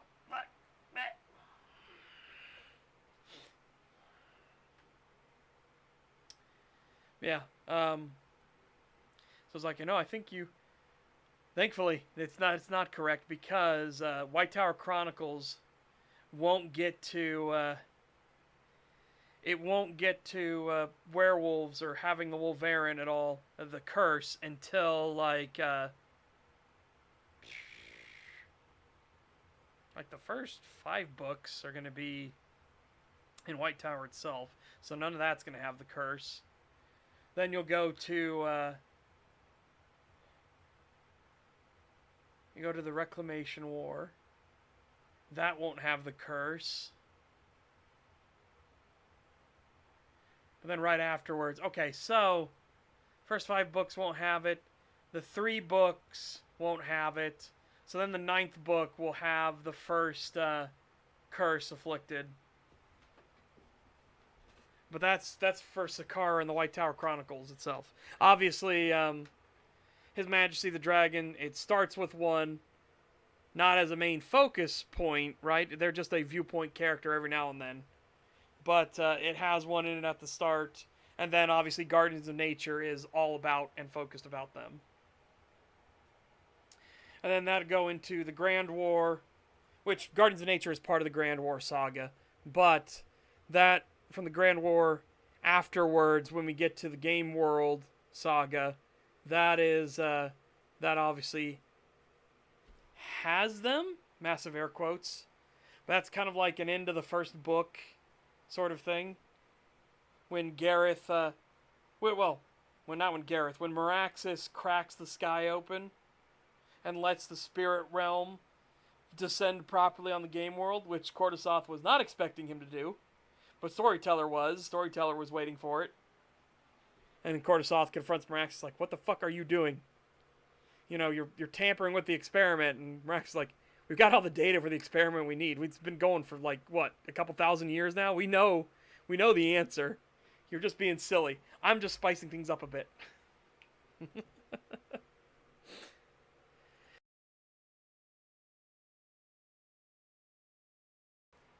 Ugh. You really need to get a woman G? What's a woman?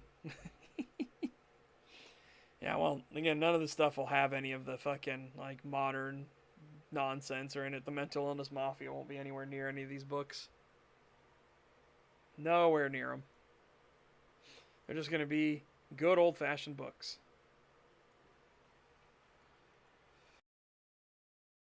Oh, my goodness. I'm altering the deal. Pray I don't alter it further.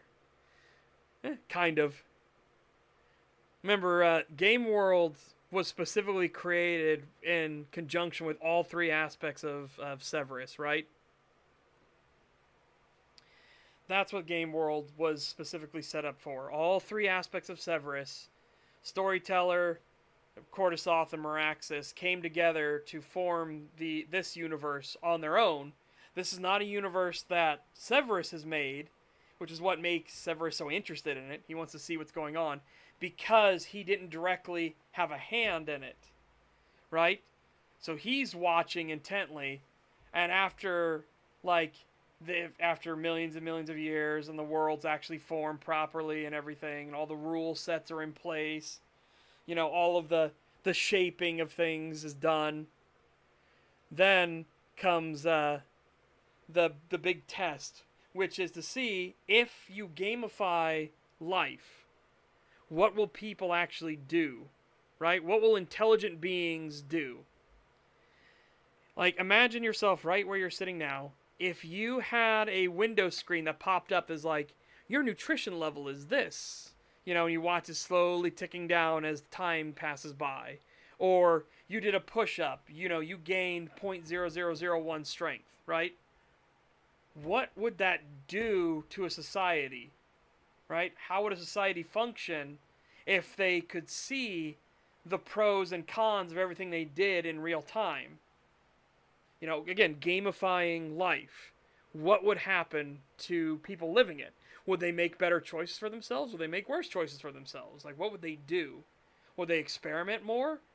Would they be more insular because they know what works and they don't want to break the mold? So that's all part of it. And, again, Meraxes is right. He's like, it's been going for thousands of years now. The actual experiment, not the creation of it and everything, which took a long time. But, again, time can be sped up in different universes, right?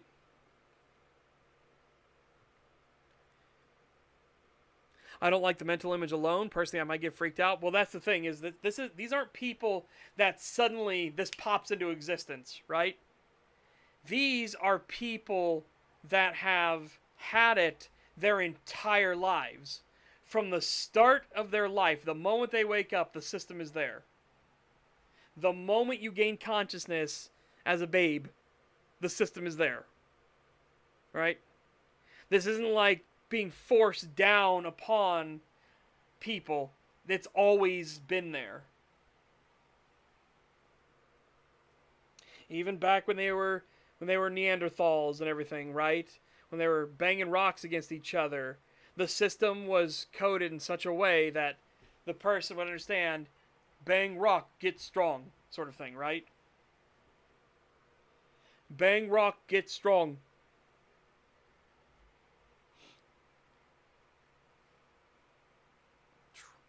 And it just would go and advance and advance and advance with them to where it is now, where it's very much more detailed and everything. And it gives information that they technically shouldn't have. Like Grynus says, disease detection would be kind of solid thing to have. Yep. It has that sort of thing, like, you know, sickness, and then, like, breaks down what sickness you have and stuff. You picked up big stick, crafting unlocked. Well, for, like, Neanderthal times, it's more pictographs, more visual things. There aren't words so much as, like, the Neanderthal picks up a rock, and then the system shows, like, them picking up rock and their muscles getting bigger, right? Just, like, exaggerating it a bit, but to show, like, bigger muscle.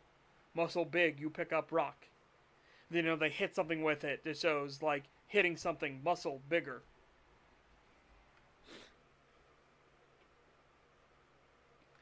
You need more calcium. Honey, get over here. Yeah. That's the game world. Then, of course, there's, again, these are like colloquial terms I have for them. But then you have the train world.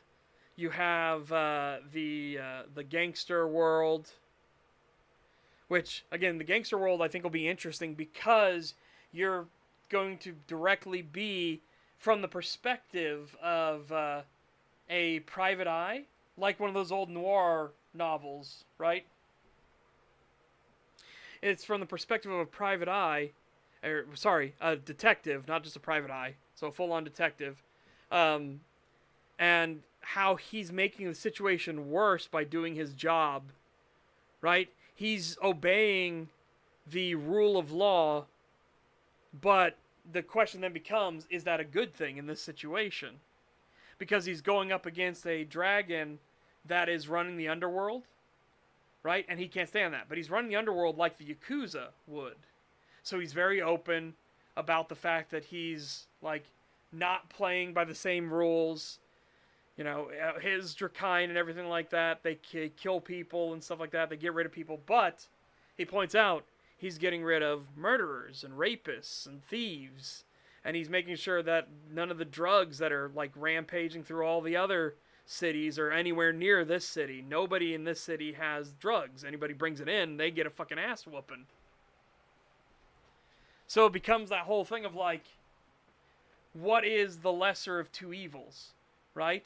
What is the unintended consequences of you being so stubbornly, like, trying to pursue the values of law and order, right?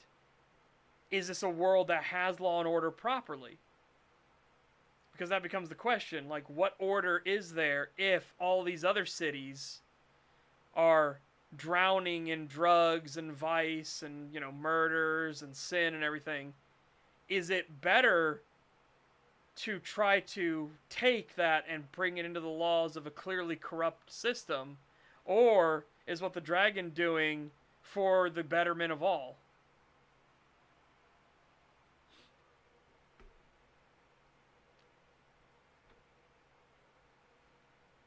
Yep.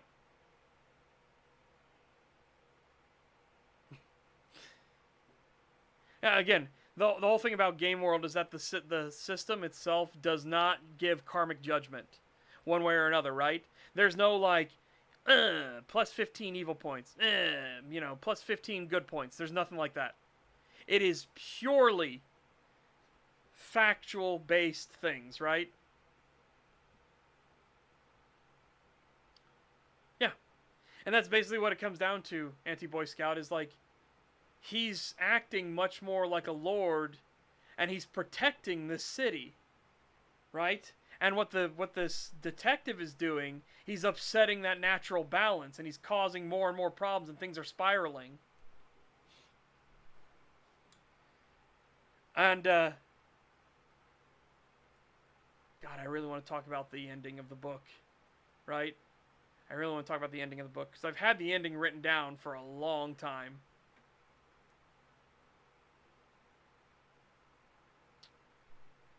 The ending of the book, the Dragon Lord declares war on the police stations and everything, and he's fucking hates, he's just pure, like, alright, fuck this. Like, clearly, your ungrateful little shits are gonna learn a lesson, right? So he caused all this chaos and havoc. The detective that had caused all this is actually being honored for, like, being an upstanding, servant of justice and everything like that.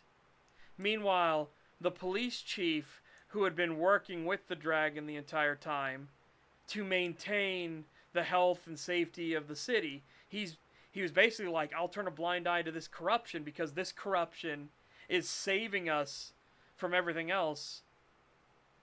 That police chief confronts the detective. The detective is, standoffish and, like, you're just upset that you're being busted down while I'm, the new rising star, and I will bring order to that city.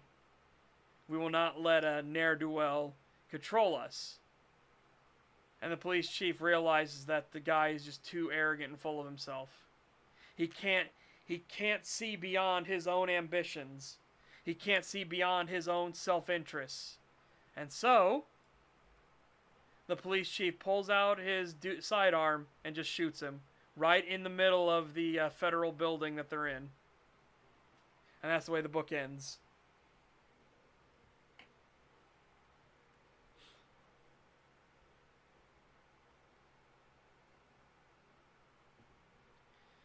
Well, they tried.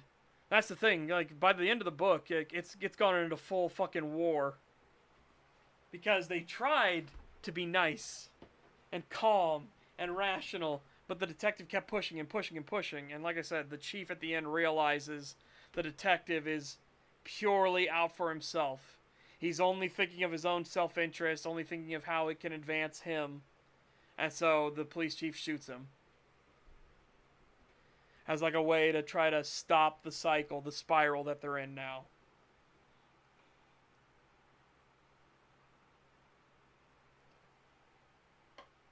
And so that becomes the whole thing, like, which side is more correct? Now, me, personally, obviously, I lean on the side that the chief is more correct.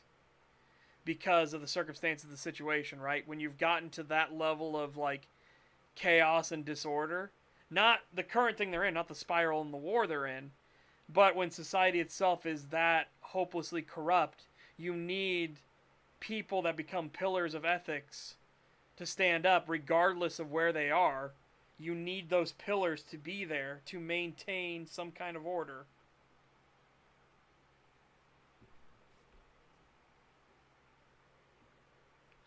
Yeah.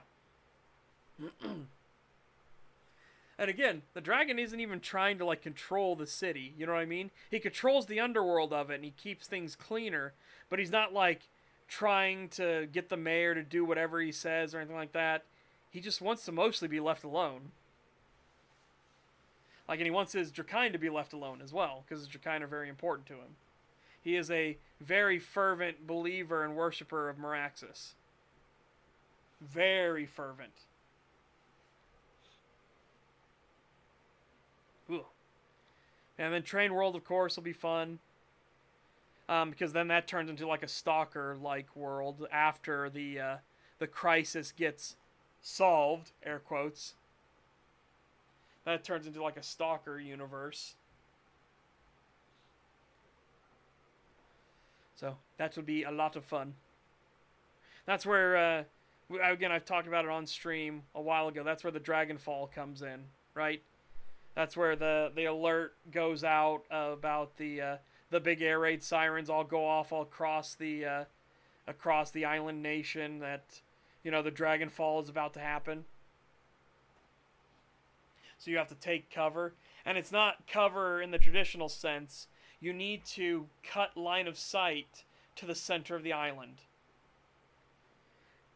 And you need to make sure you do not touch any aspect of the light that shines from the center of the island when the Dragonfall hits.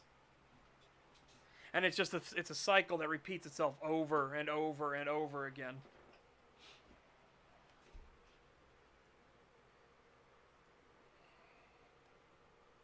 Yep.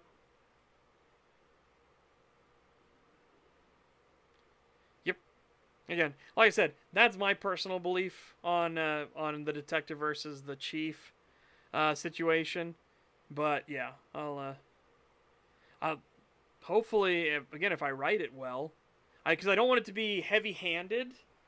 The thing, because I don't want the detective just to come off as like comically like ambitious or things like that. I want it to be that thing that's there beneath the surface constantly driving him.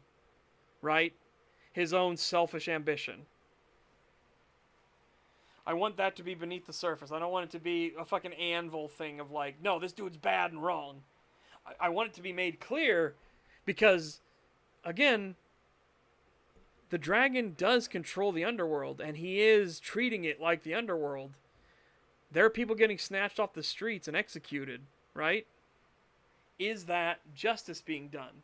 Well, to the people that have come to the dragon and asked him, like, hey, this dude, like, beat up my little girl. Yeah. I've watched season 1. I haven't seen season 2. Right? I've watched season 1. I haven't seen season 2. Metal Commander says season 2 is actually really good.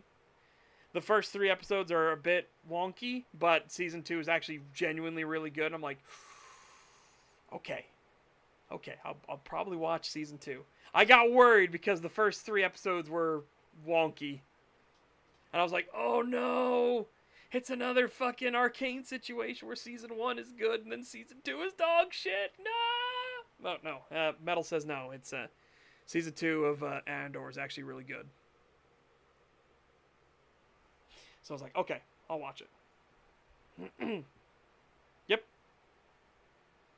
Yeah, basically that's who it is. The security guy. That's kind of what the detective is like. Where he's being stubborn, but as it turns out, he's not being stubborn for, like, the good of all other people. He's being stubborn for his own selfish ambitions.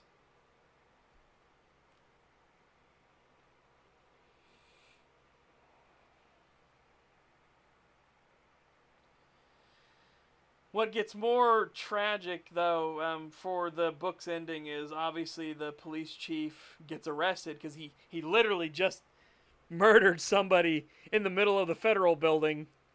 Like, that's fucking pretty blatant.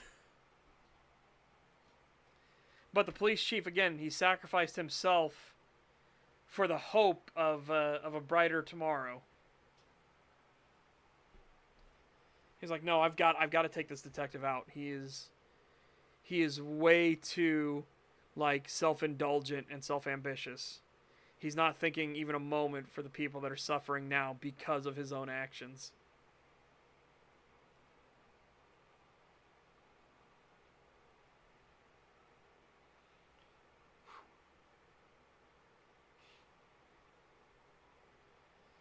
Yeah. So that one I'm looking forward to because that's not going to be a big one. That's going to be like a self-contained little story, right?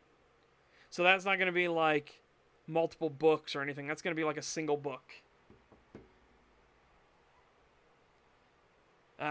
So that should be interesting. And then I'll have the train one's going to be multiple books. So that one's going to be a full series.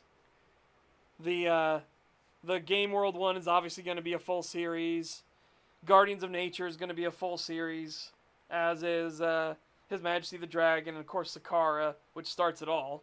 Sakara, the White Tower Chronicles is going to be a full multiple series, actually. So, yeah.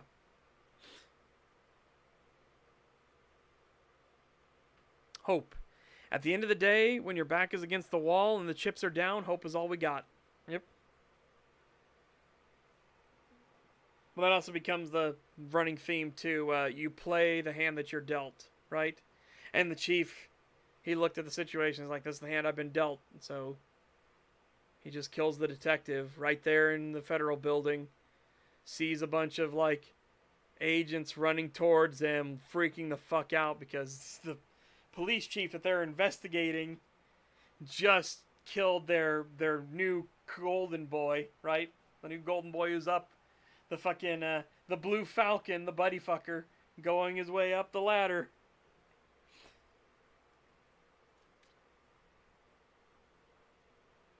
Man, I think it'll be a nice kind of one-shot. It'll have a lot of the stuff tangentially connected and interrelated with everything because, again, the dragon underworld boss that's running everything in this city, he is an obviously devout worshiper of Meraxis.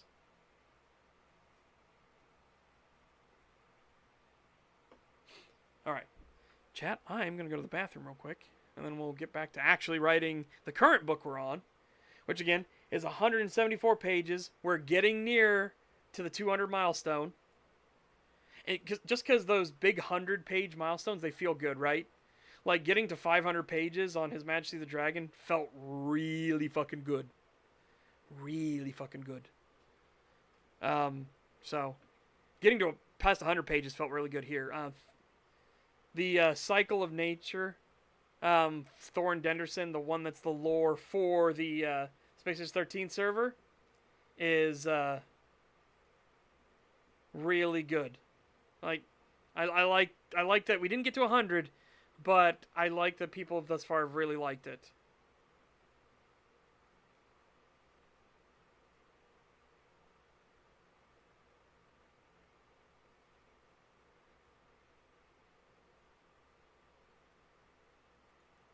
Oh my god.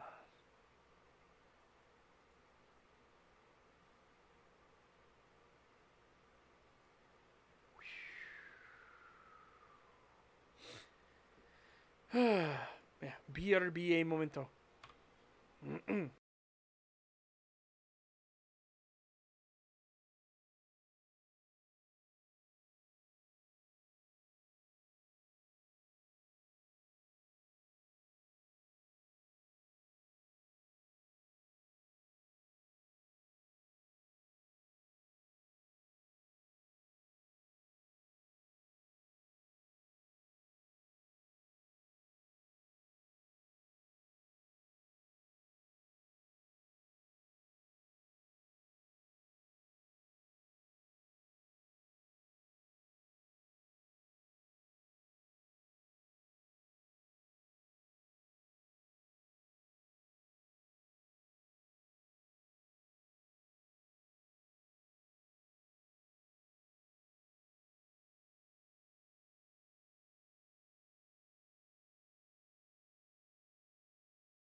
I'm back with a honey bun.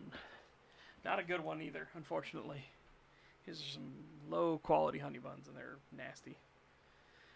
Nasty, nasty, nasty. Right. Well, let's get to some actual writing, shall we?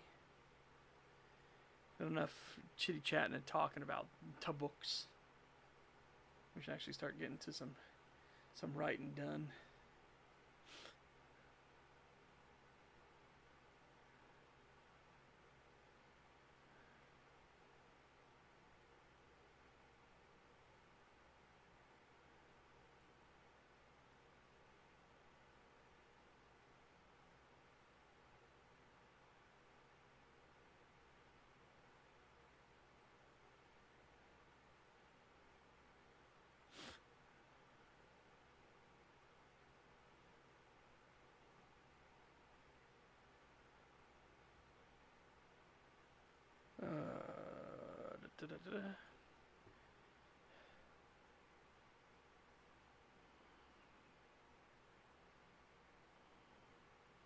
I've been reading through the Denderson story. Haven't got far, but so far the only problems I can say are arguably nitpicks of descriptions and some sentence structuring. That's fair. That's fair.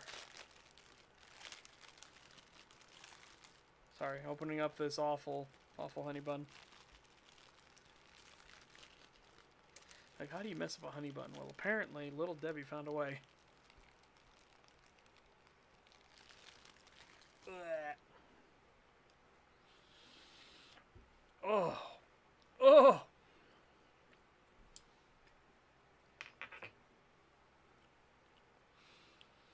It's the plasticky aftertaste that's just... Blech. Could be a cosmic brownie. I don't know. I feel like that would be better. I feel like that'd be an improvement. Quite a significant one, in fact.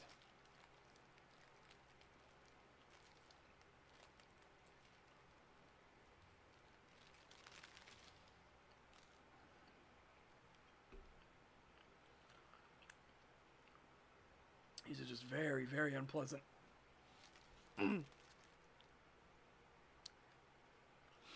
Okay. Right. We opened the passenger door for Samantha and helped out of his car. He had brought her back to the diner and visited just the day before. Hopes to get a good meal and some additional information.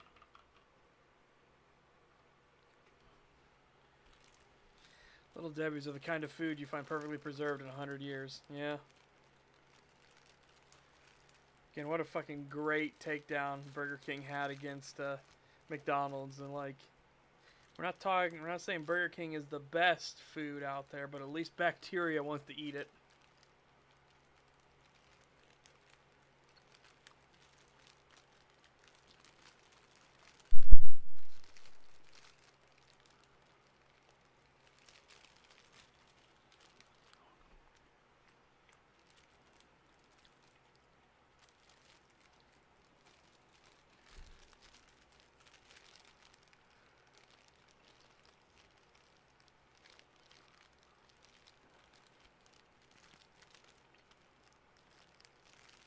Oh.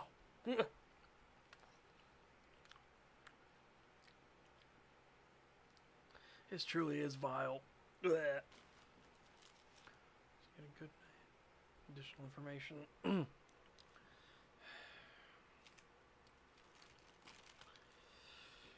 He knew, at the very least, the waitress and cook likely to be there. So at least have some chat with. Plus, as his growling stomach was quick to remind him, he wanted some more of that food, that delicious food. Oh my goodness sakes. Samantha, was about taking the sights of a place she likely had only ever passed. Small. Oh, pig. Mascot carrying a tray of meat and promising. Because this is going to be promising the best meats in town.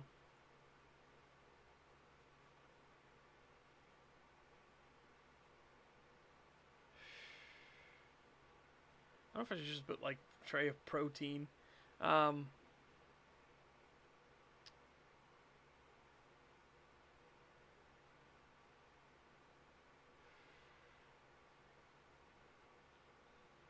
really like a good thing for meat, is there? There isn't a good synonym for meat.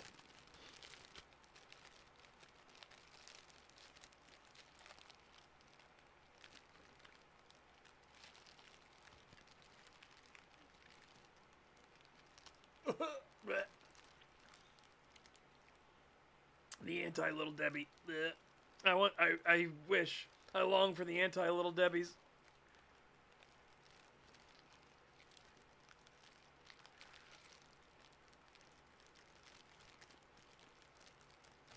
Well, here it's all meats. Just meat in general. It's clear, because remember, this diner is a hangout for Wolverine, right? For Embracer Wolverine. And it is run by an Embracer Wolverine whose sin is gluttony.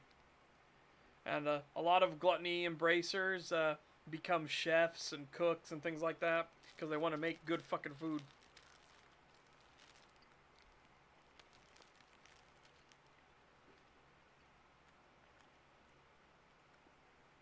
And funnily enough, the discipline of needing to cook over and over again, like to keep that quality level up, to not cut corners, to keep pushing themselves, it kind of helps keep them grounded. Nope, not raw meat. You can order raw meat, but you don't have to. They're not trying to freak people out, right? Normies will come here and eat too. And you don't just get a big plate of meat. You'll get bacon, eggs, some biscuits with sawmill gravy with sausage in it. You know, that's what you'll get, right? It's just good, hearty foods. Hearty diner food. But obviously, a lot of the dishes are meat, meat, meat, meat, meat, meat, meat, meat, meat, meat, meat. Where's the meat?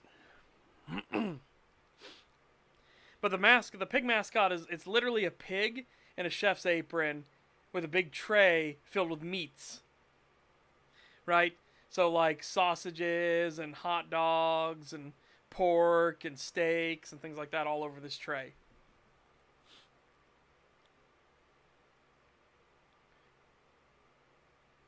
Ooh, no. Close. I like where you're going with this. Hold on. A tray of butcher shop specialties and promising the best meats in town. Yeah. The small pig mascot carrying a tray of butcher shop specialties and promising the best meats in town.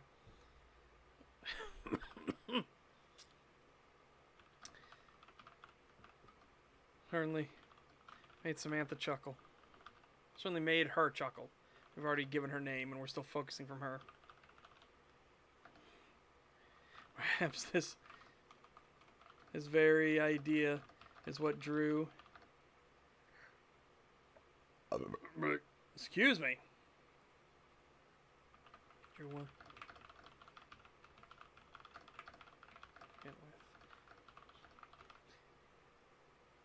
I see something. Alright. Sorry. I started trying something there. You buy steak tartare. Steak tartare, I believe, is the one where you get raw steak, right? And then you get a boiling lava, like, fondue dip or something, right? And then you dip it to cook it, and then eat it like that, so it makes it medium rare. Or, like, really rare if you don't dip it for long enough.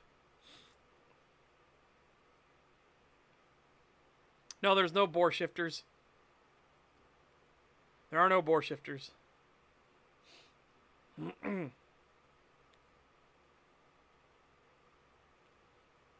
Raw, oh, minced. Okay.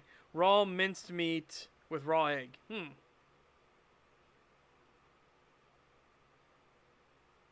Okay, meat fondue is served with boiling oil. Oh, interesting. Well, hey, I mean, as long as they're safe to eat. Because again, it's the whole thing with raw egg as well. Raw egg is fine to eat if you're sure. Like, how fresh is it?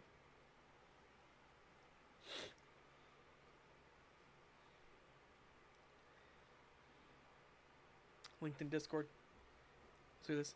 I'm pretty sure I've seen people make it like a salad, like now that I know what you're talking about, and like people try to turn it into a salad thing. Yep. I know this. I've seen it before, but I did not know that that's what steak tartare was. There we go.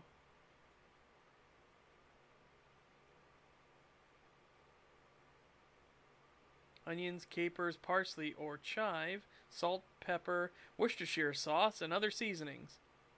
Often presented separately to be added to taste. Commonly served topped with a raw egg yolk. Interesting. Very tasty.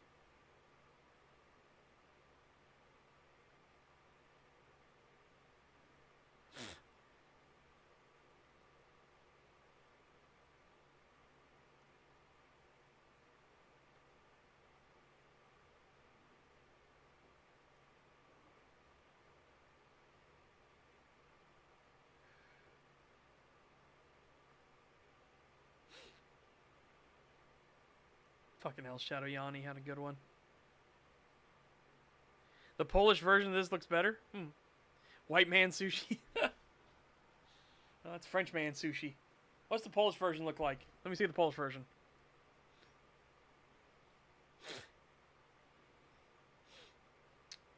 Show me the Polish version. Can't make a claim like that and then not give it.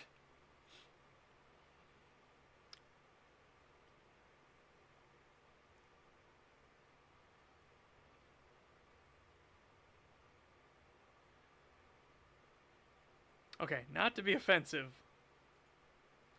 but the Polish version. All right, so this is the French version, right? Like, it's okay. It looks kind of nice. I would try this. The Polish version looks like the trailer park. I'm sorry.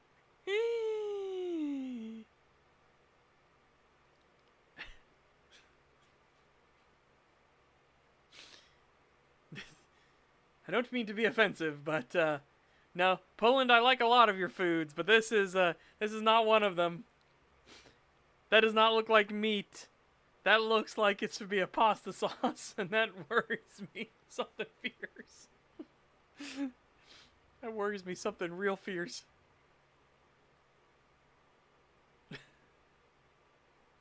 Check the other photo. Okay, you got another one.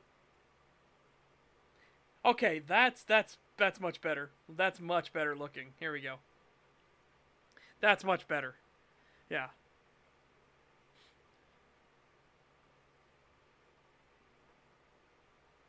I'm assuming mushrooms? Is that black olives? Then you got pickles here, and obviously red onion here. Is that a little bit of dill? Pickles. Pickles are great. Not so much these kind of pickles, but claws and pickles. Have you ever seen claws and pickles? They're fucking incredible. Like, I don't know if other countries have them, but hold on, I'll show you. Yeah, the first picture of the Polish version, I would be too skeezed out to try it.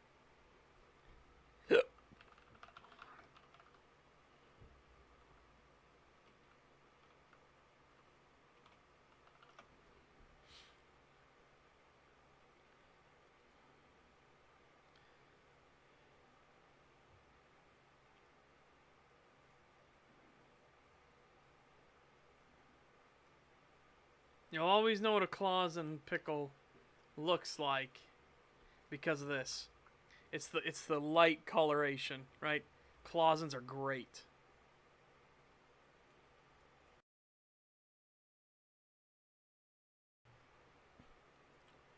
No, only Briars can do that. Briars will likely get separated off into their own class. Right? Which I think would be totally fine. Like, I can't imagine that they will remove Briars entirely. I think that would be silly. Briar is very likely to become its own class. It already has a hard limit of 4, which apparently a lot of people don't realize it's limited to 4 as a max.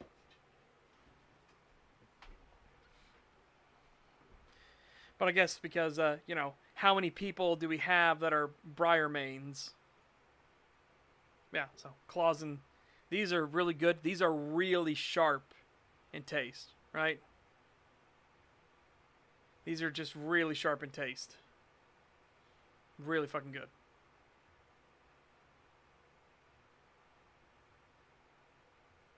Yeah, you do need to refrigerate these. That's the trade-off. These are so fucking good. But again, I don't know if like other countries have Clausens, right? But they are so fucking good. Oh, they are so good. Yeah, you've got to keep these things cold, right? You got to keep them cold. That's why they're not where the normal pickles are in stores. They're over near the meat section because they got to have a bunker. Which is that's the term they use for like for the meat storage stuff like that. The cool walls and lockers and everything like that. They're called bunkers. Is it wrong to drink the juice when the pickles are gone? No. I mean, people are like, oh, but it's pickle juice. It's brining liquid. It's like, motherfucker, when you bite into a pickle, what do you think all the juice that's coming out of the pickle is? I love pickles. There are some people that don't like pickles, and I look at those people like, why? Have you just had really shitty pickles? Have you had somebody where somebody puts in like fucking 10 pounds of dill or something, and it just blows it out of the, like, ugh. Like, how do you not like pickles? I bet you there's a pickle you'll like. It's the same thing where people like, they hate sushi. I'm like, have you just had really shit sushi? Or have you never had sushi, but you just don't like fish in general, so you're skeezed out by trying? It's like, trust me.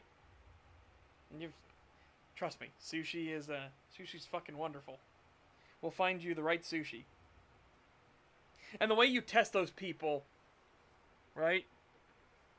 To see if they're just blatantly against the concept of sushi, or if they actually don't like the taste, is you give them stuff like the California roll or egg sushi and stuff like that, and have them try it and be like, okay, well now it's clear you just, you know, you're already predisposed against sushi.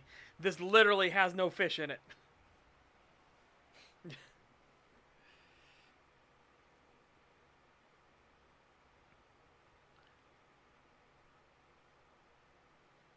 Yep. They never had sushi, but they don't like the concept of eating it raw. Yeah. Tom Hanks played himself on a Celebrity Jeopardy sketch. He gets his hands caught in a pickle jar. Trebek tells him to let go, so he releases the jar, but not the pickle. That's fucking great. That's fucking great. Oh. Yeah, so again, this is the French steak tartare, and then you have, this was the first one, which this one skeezes me out too much to try. I would not try this, just being honest. But then you have, this is the Polish one, but then Garine has sent us another Polish one, and it's like, no, I would try this one. This one I would be more okay trying. Ah, the French.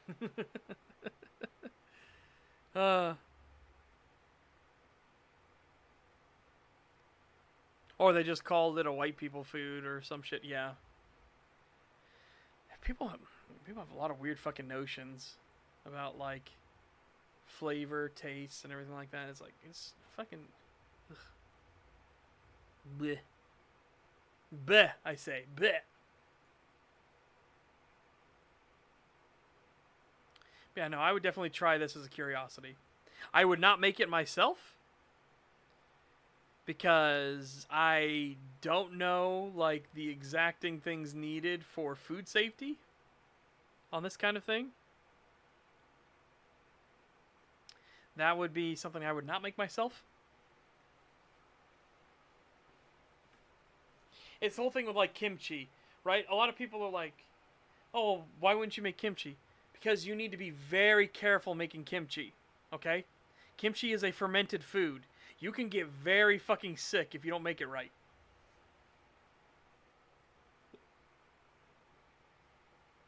And again, it sounds dramatic, but you could die from eating kimchi if you don't make it right.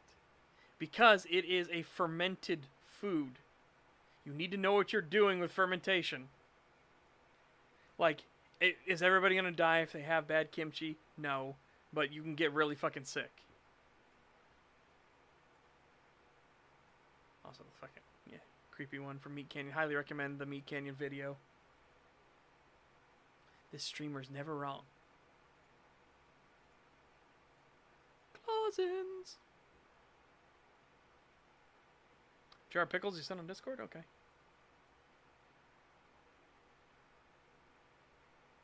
What the fuck? Are you trying to drown it in dill? The fuck?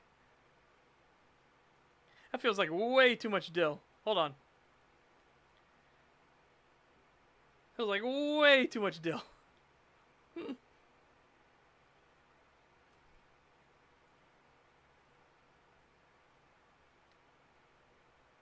it comes to pickles, salt keeps the demons away.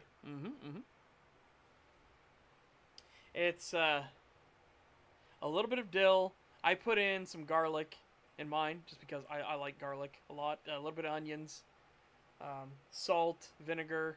Like you're trying to make a brine mixture, right?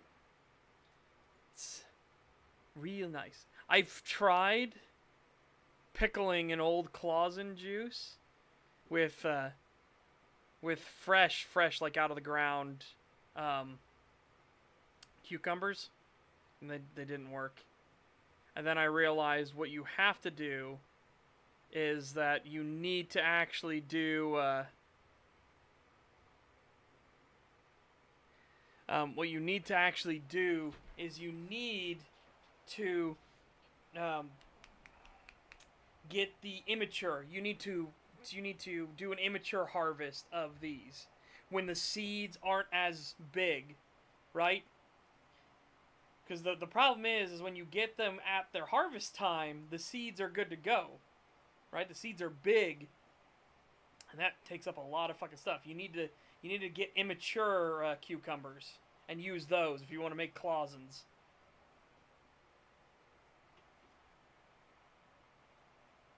Yeah, no. Fermentation for kimchi is different. All right, fermentation doesn't use those mixtures, things like that. Like it's a very different process. So you need to know what you're doing with kimchi, okay? Because you're not gonna have vinegars and things like that. No, you need to know what you're doing. There are dedicated things and tools to help with that. One of the things is botulism. Yep. One of the things is that like kimchi urn. These things. These are really fucking good. Oh look, Mungchi. Mungchi was one of the ones, the recipes I was looking at for making kimchi actually. These, and this is what she uses for her making kimchi and everything. But yeah, you've got to be careful. Right? You've got to be careful with them. Because again, it's a fermented food, and if you don't do it right, you will make yourself very, very sick. Very sick.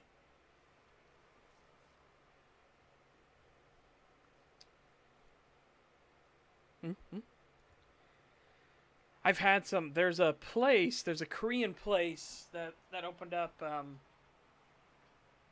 say nearby, but you know, technicalities. It's the U.S. Nearby for the U.S. Other people would look at and be like, "That's fucking far." It's like, okay, I'm sorry, we're a huge country, all right?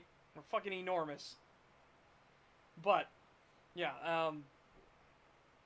there's a Korean place that opened up nearby, and they have fucking kimchi.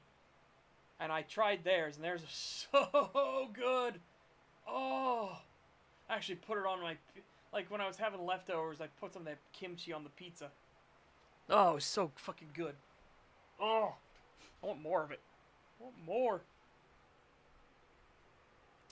More kimchi, more kimchi.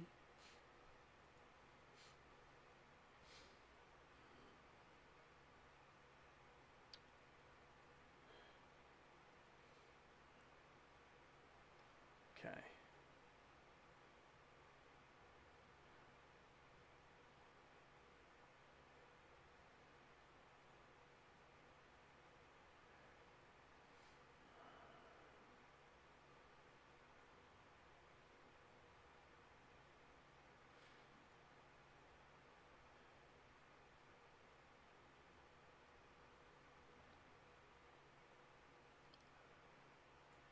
Checking all the stuff. I like food, I don't like cooking. Tempted to cook, though, based on my favorite horror radio play. Dude just frying pork chops alone by an oil derrick. Have some bread. Like, simple brute cook. Hmm? Perhaps this very idea is what drew William to the establishment to begin with. And to admit, she was eager. Put play test.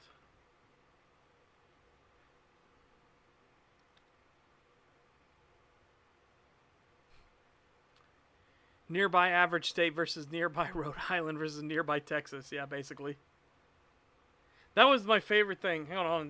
There was a short I had put out, or not I'd put out. There's a short I had shared around with Bull and them.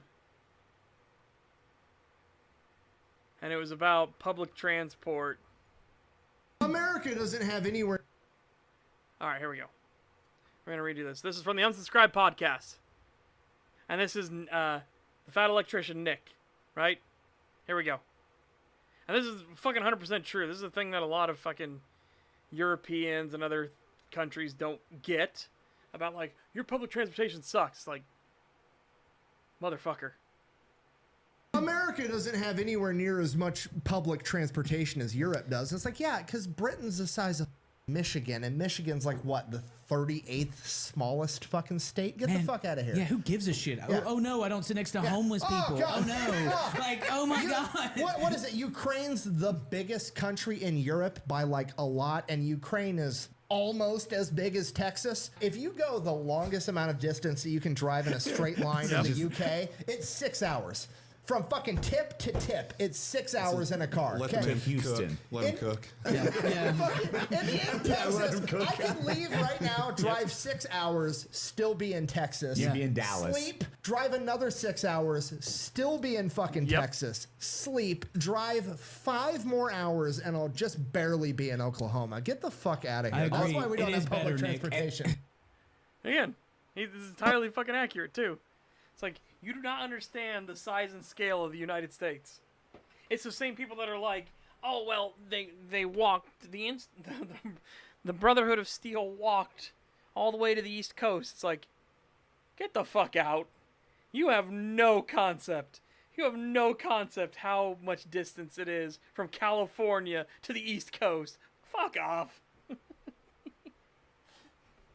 Like, holy shit, it is massive. You need more rail and better rail? Well, we had the maglev. And then that didn't go anywhere, which big sad.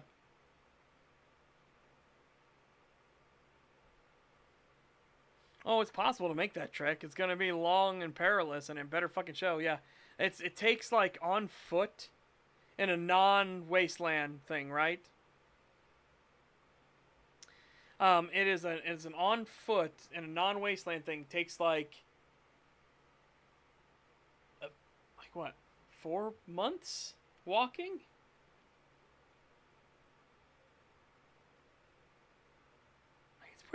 It's pretty fucking. It's a fucking journey.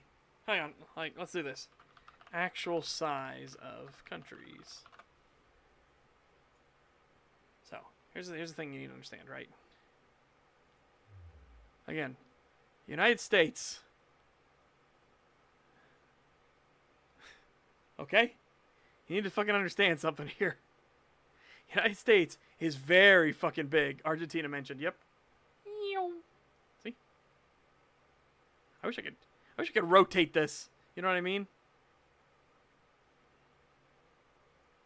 Because you got to remember, these are the, what is it called? The Mercator map? What most people don't realize is that this map is wildly wrong, right? This is not the way the stuff actually looks. What this map is good for is if you were to go straight west, you would hit Japan, right? That's what the map is designed for. That's why it's so wonky. Let's just put it that way. That's why all these like size scales and everything. Look at that. See? Russia? Look how big the United States is compared to fucking Russia. Right?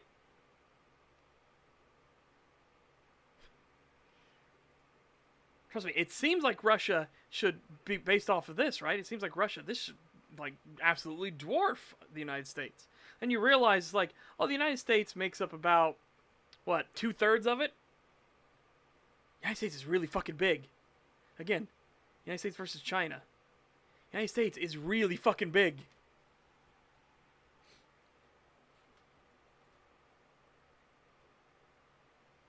And you also got to remember, fucking, look how big Alaska is in comparison, right?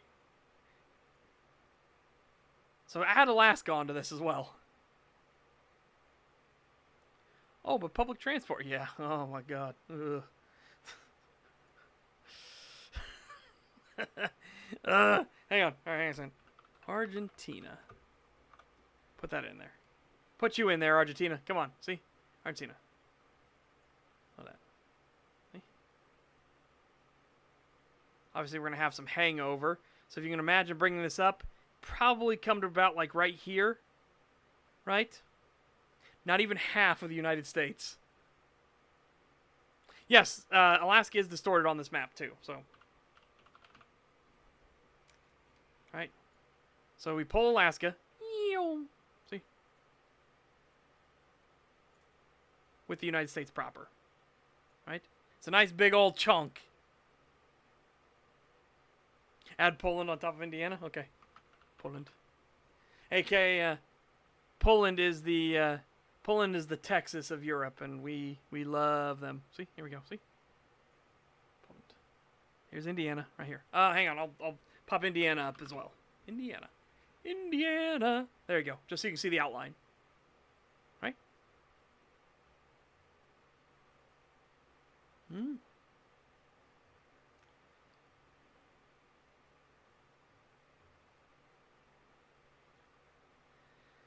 The Waschbosch Corridor, the U.S.'s busiest railroad, is the length of Germany. Yeah. You gotta remember, the U.S. is fucking big. Big. That's why I don't mind telling people I live in Indiana. It's like, okay, where? It's like, good fucking luck. You gotta understand, these are basically all, we're a bunch of countries, basically, right? We're basically a bunch of countries. We big. It's big.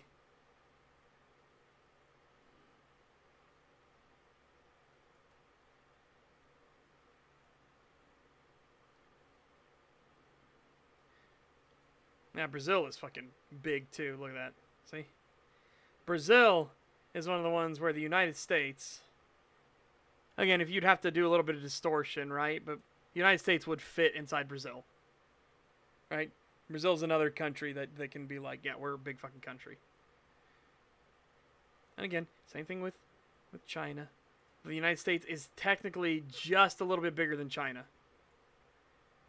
Somebody did the breakdowns because obviously you got to carve this down and then you move this over. Like this would fill in like this gap here and everything, right? And then this would be here. So the United States is a little bit bigger than China. Not by much. It's something like 1,002 feet or something. It's not much, but it is just a little bit bigger. And people always talk about how massive China is.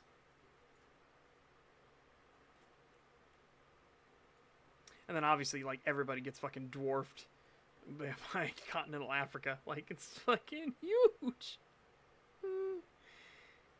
It's big. It's very big.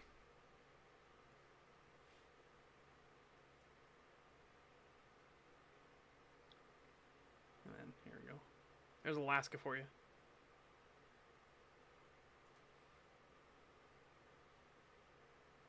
And if we wait long enough, China's population will drop to U.S. levels. Yeah, I mean, they're already in mass starvation, as is. Especially because they tried to go to a trade war with the United States. The United States is like, okay, fuck you. What do you think, like... What, it wasn't something ridiculous, like 75 to 80% of China's food comes from the U.S.? It's like, okay, you want to get in a trade war, all right. Good luck.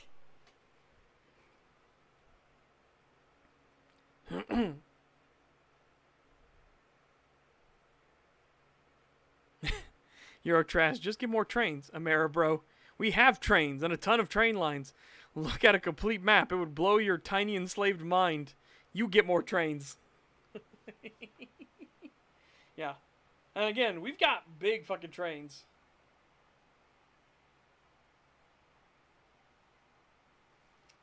Yep. Suddenly, the Great Leap Forward has even more consequences. Oh, that's not even mentioned. Again, we've shown it before.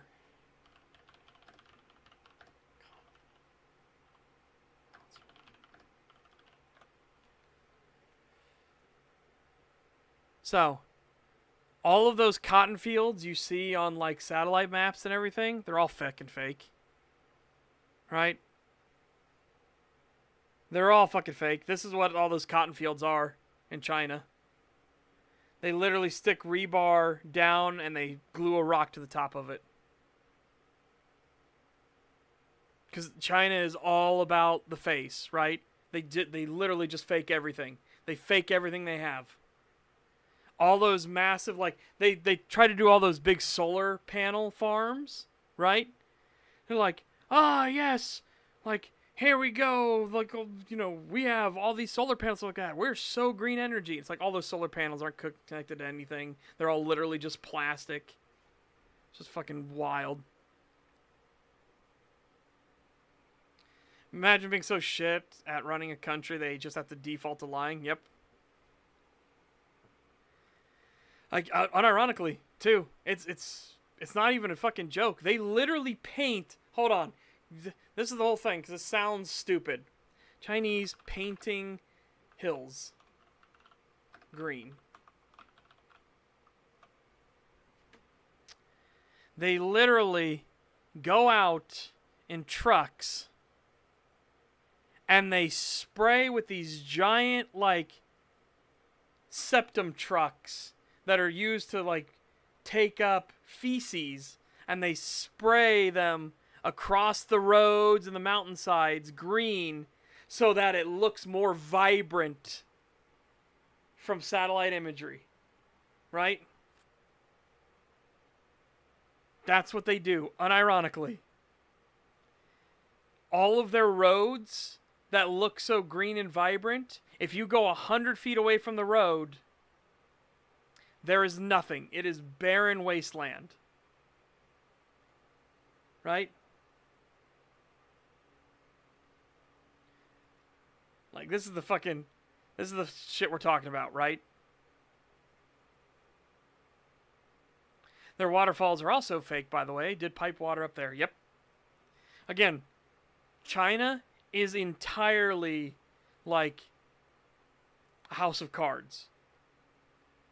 It looks impressive, but it is completely flimsy and fake and artificial. all over the place.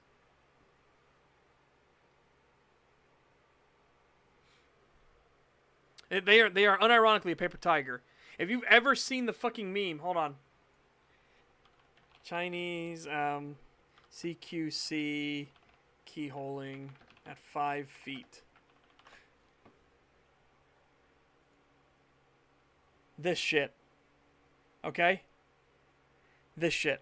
They had a video showing how good their soldiers were.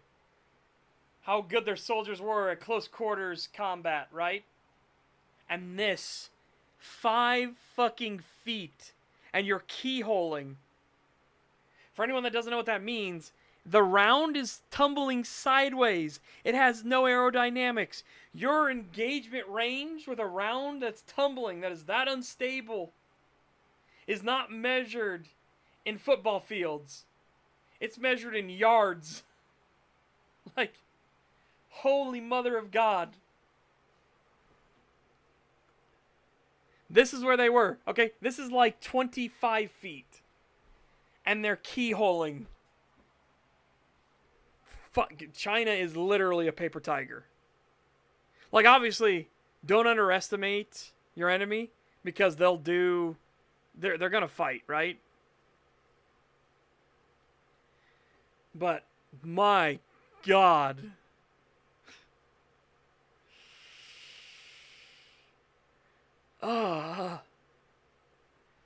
My God. It is dire. Who do you think got put against the wall for these rifles? Nobody. Because the system is so corrupt, right? To tell you how corrupt the Chinese system is, they get inspected all the time by party officials from the CCP, right? So, they get inspected all the time by party officials. However, what all the places getting inspected do is they build platforms where the party officials can go stand to and look out from. And then from that exact platform's angle, they design everything to look pretty and clean and nice. They'll scrub the sides of buildings and things like that are facing the platform. They'll plant trees on that side of the platform thing. They'll paint the hills green. Like, it is total fucking corruption all the way through. All the way through. It's, oh my God. Yeah.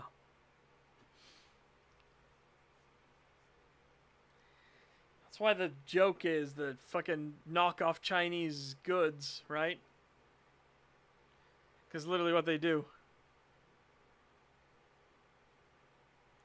It's true then that nobody in China is genuine. I wouldn't say that.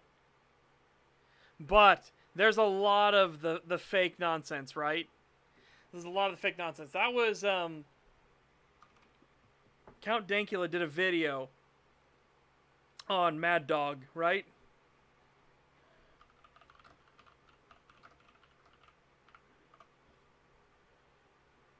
The Mad Dog Zhu Xiaodong, who is he wanted to prove that all these fucking martial arts, this kung fu stuff, that a lot of these masters at these schools were total fucking bullshit and frauds and clowns, right?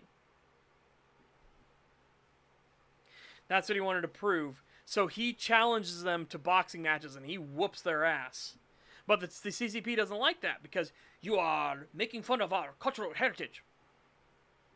So they've tried to deperson him entirely. Like, they destroyed his social credit score. He's not allowed to, like, live in certain areas and things like that. Like, he's fucking wild.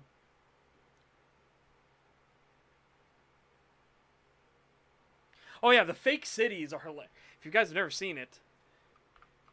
Chinese fake city. So these are cities that are just built to be built. Right? And the only reason they make them, the only reason they even have these cities is so that the industry is always working. Even though nobody lives here, Nobody's in these things. Nobody maintains the buildings, so they collapse eventually. They just have massive fake cities all over China. So that way the people that are running the labor industry for construction can say they're always building. Okay? China has police departments dedicated just to real-time censorship. Yep. You ever seen the fucking... Oh my god, if you've never seen the Chinese police video, hold on. Chinese police interrogation chair. Yeah. This shit is fucking real, by the way? Like, this shit is fucking real? This is what you're put in when you're at a Chinese police station?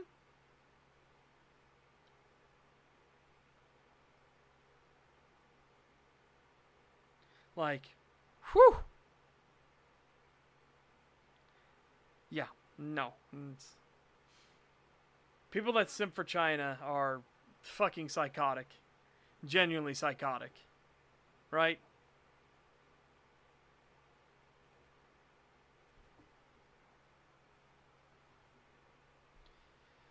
And they poorly copy European cities to try and stop people leaving the country for vacations. Yep. Let's see if we can do the fake skyscrapers.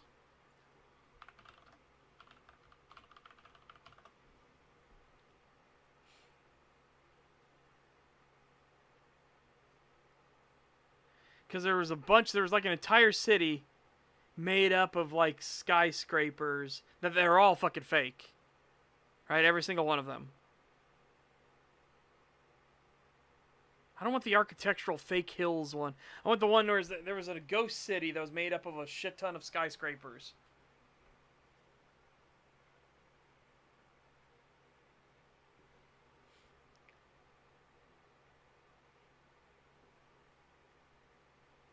By the way, you want to know why these things are here? Why these holes are in a lot of like Chinese buildings and everything? That's feng shui. These are supposed to be the holes that dragons can fly through. Right? Yep. Anti-Boy Scout got the dragons part. Yeah, but it's feng shui. It's for the dragons to fly through. So that's why a bunch of their buildings, it seems weird, but a bunch of their fucking skyscrapers and stuff like that will have these holes in them. And people are like, well, that's weird. It's like, that's actually a fucking, like, a methodology of feng shui.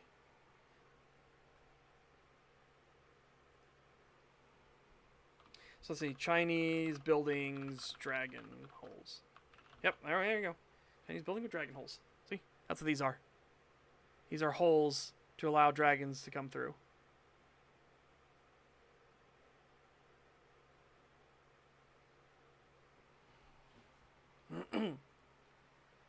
Screw them. Dragons can go around like everyone else. The thing is that dragons don't need to go around. They'll just go through. And I don't mean because the hole is there. They'll go through regardless. Be like, oh, you want to stop me, huh? Well, fuck you.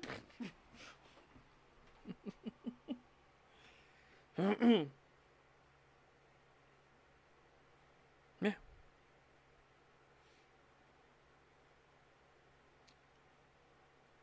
Here we go. Why do you make holes in your skyscrapers, Hong Kong? They're dragon gates. For what? This bullshit. I like it already.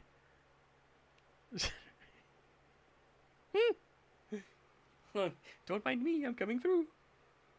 I guess I should have mentioned it was Hong Kong, but you know, same thing.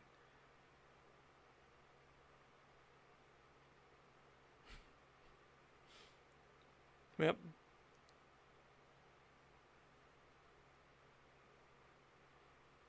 Dragon doesn't go around building. Building makes way for dragon. Smash. Oh my goodness sakes.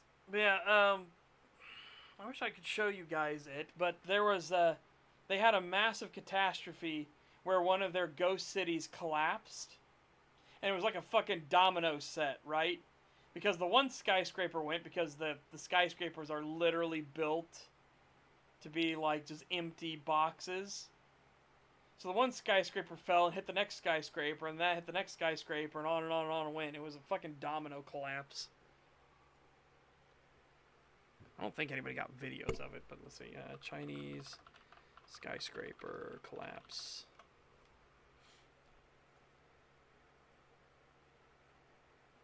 Yeah, happens quite a lot.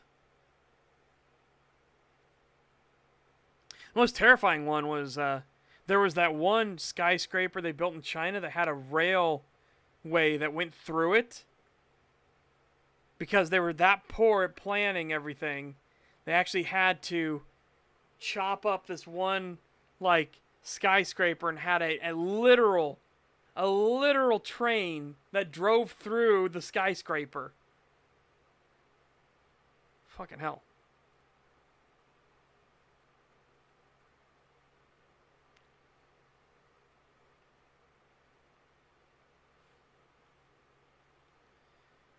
Yeah.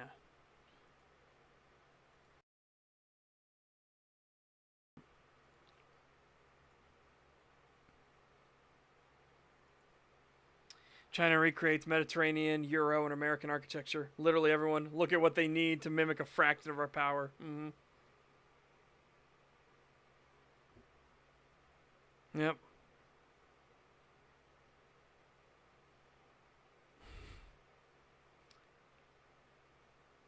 I know, right? Like, look at this. Look at this. Look at this. That's the question, right? Where the fuck is the foundation? Where's the foundation at?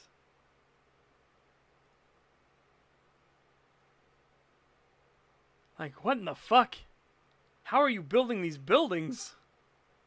And the answer is not well, but everybody kind of knows that because it's China, and China does everything as cheaply and quickly as possible.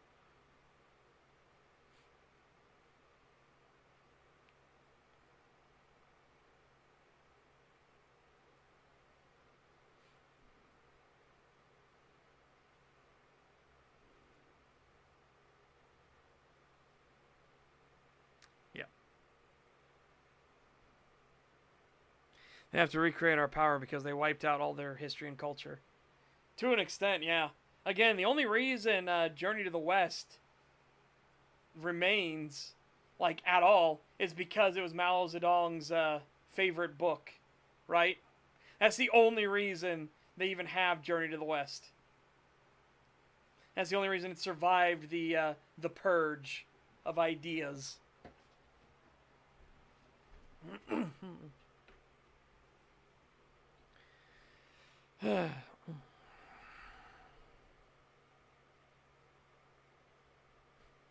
Yep. Yep. That's the problem, too. Again, they do everything as cheaply and quickly as possible. Right? They don't think about, like, what you actually need for structural integrity or anything. Because that's not what they care about. They just need to build things.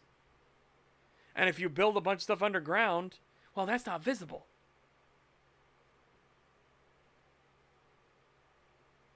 Yeah, the Hong Kong did before, and then, of course, you know, Britain fucking abandoned Hong Kong. Just, ugh. They are. China doesn't give a shit about life. Why do you think they have the death camps and stuff, right? Like, China's a fucking nightmare. Just in general. It's one of those things, like, you can't really do, like, stuff like that. Yeah, but, Gorianus, even if the lease expired, if Britain had any backbone whatsoever, they'd be like, nah, we're just going to keep it. What are you going to do about it? I'm just going to keep it. You do not keep up with your contracts. Well, you don't either, chucklefuck, so get fucked. We're keeping Hong Kong. Maybe the buildings keep falling over because the dragons are mad at the lack of gates. True.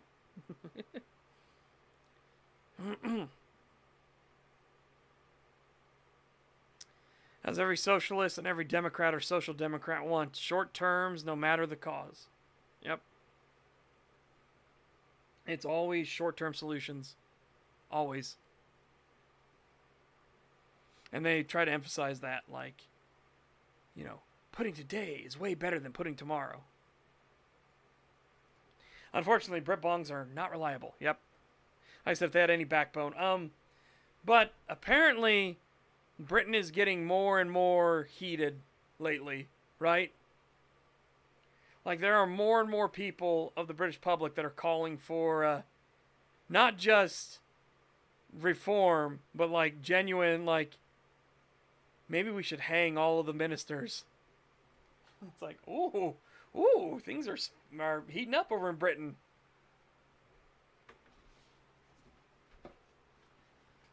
You know what? I would be super pleased with Britain if they actually had a civil war.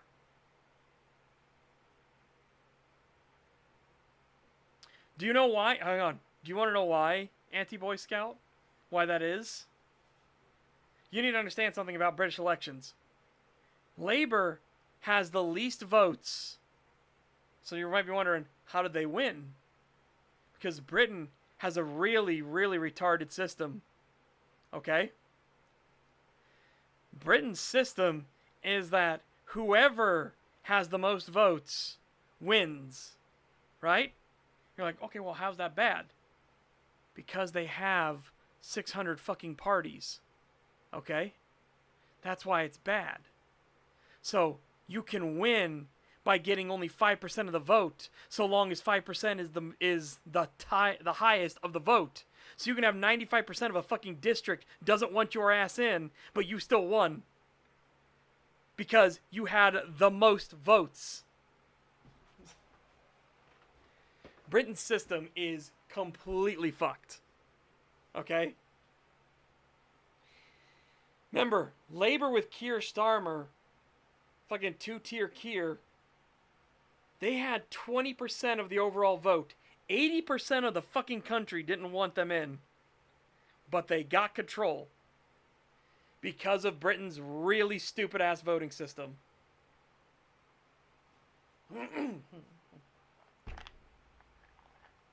The overwhelming majority of British people do not want them in. They do not want them there. At least in the US, you have to hit a threshold. You have to get 51%. That is the hard limit. If you do not get 51%, you have a runoff. And you will keep having a runoff until somebody hits the magical 51% number.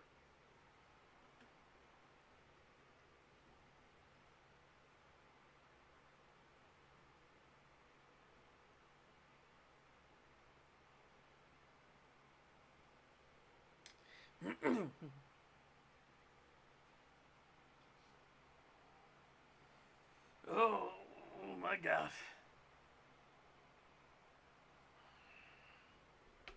So, that's where the problems of Britain's system is. It's just like, oh my God. When society is so degraded that people start seeing fascism as an improvement. Yep.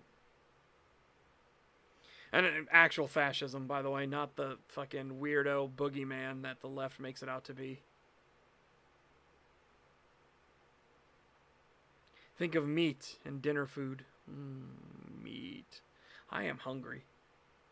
That honey bun was terrible.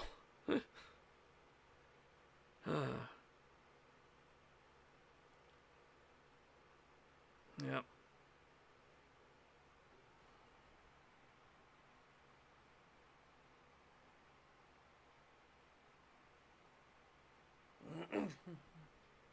Alright, I will be right back in a second. I'm going to make some food. I'm hungry. So I will BRB.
What? The system the system actually tracked me a lot better this time. Whew.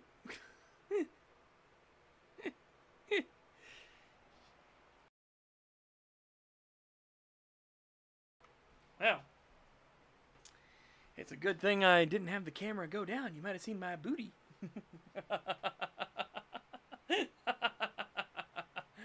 Oh, fuck.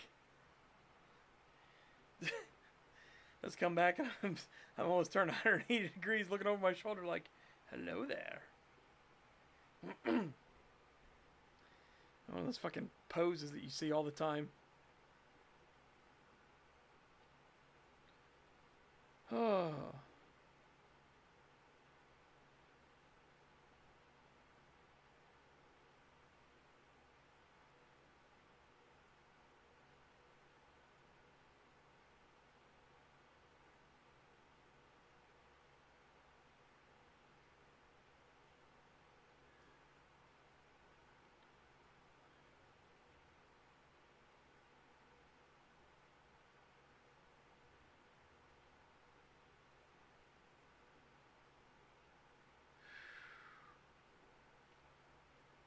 Oh.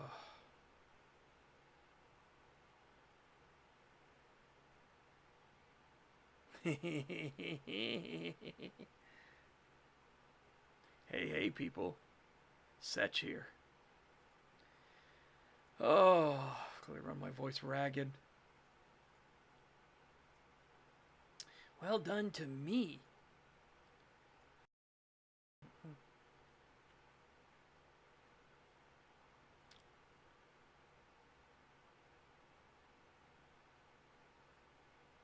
Dude. I would take that fucking statue in a heartbeat. Werewolf statue from the set of Wednesday Addams Season 2. I would take that statue in a heartbeat. If I ever had enough money, I'd put werewolf statues all over the place. I would set up a werewolf sanctuary. I mean, it'd be both, but I'd set up a wolf sanctuary. And then I would put like werewolf statues around the place. That's what I would do.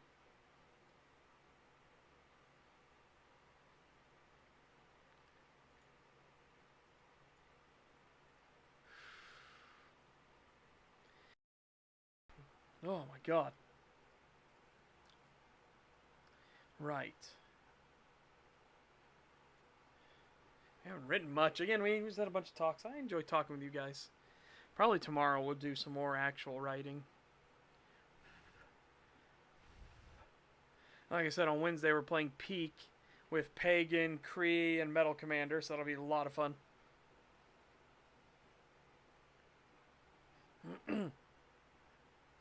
That will be a lot of fun.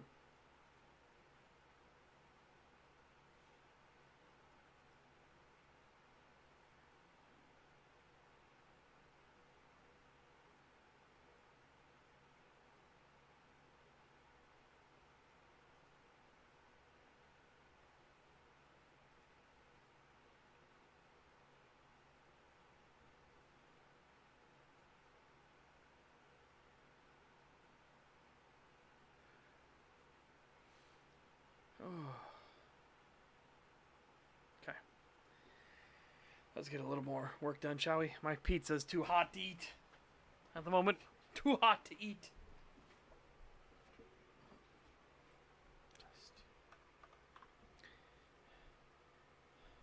Inside, both points, and up the staircase.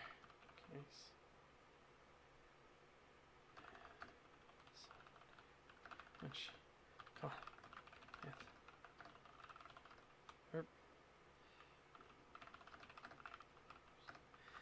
And the diner was called. If only the patrons, the old thing before along. Police officers.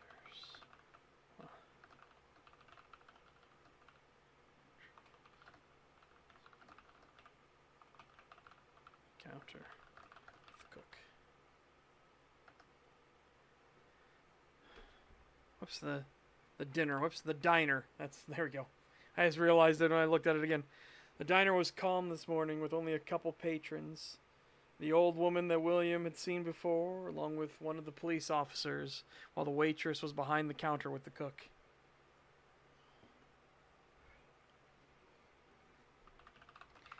I'm turned her head to address the newcomers. Before each of them shuddered. Shuddered, the other one. Shuddered a little. And grumbled. It was clear they still did not want to be in the same room as the walking time bomb. Morning. Jeez. Intrusion. But I wanted to bring her here and get some decent food. Not decent. Some good food this morning. Also, she had to put test. The cook gave a weary smile. His head some. While the waitress stepped closer to the door while remaining behind the counter. Oh, and I wish I learned how to type properly. I type in such a weird fucking way. I type in such an alien way. Use my pointer finger, my middle finger, and my thumb on both hands, and that's all I use. I literally curl my other two fingers up so they don't get in the way. It's a very, very fucking strange typing method. That's one I've used for decades now. I need to try to break the habit at some point.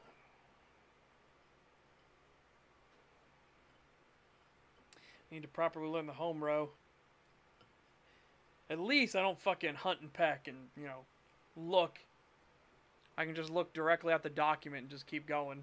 But still, it's still slow.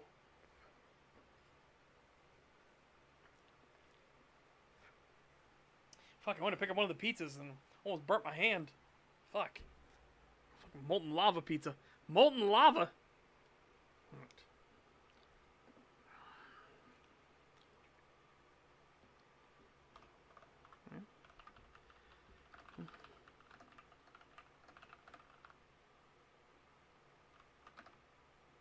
The woman asked. Sniff the air. But William raised up. She isn't. Well, is supposedly a bird. A bird, if you can believe that.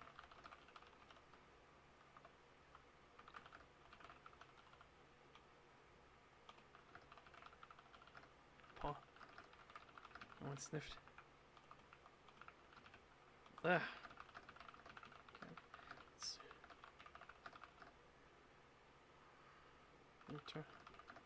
Looking back.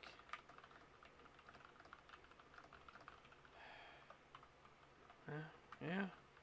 She smells like one. And the dreams as well, dear. Yeah. The ranger. With dreams.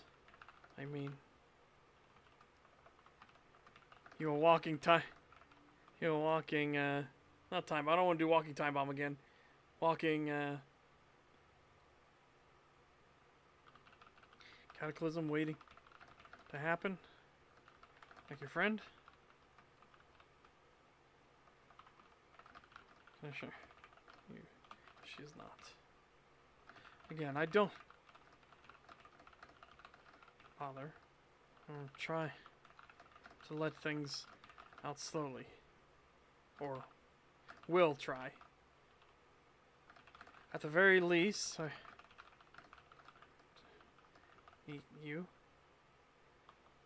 meet some of you and maybe help ease her mind as well. Ugh.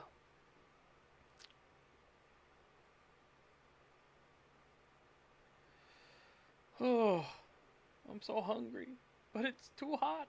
It's too hot.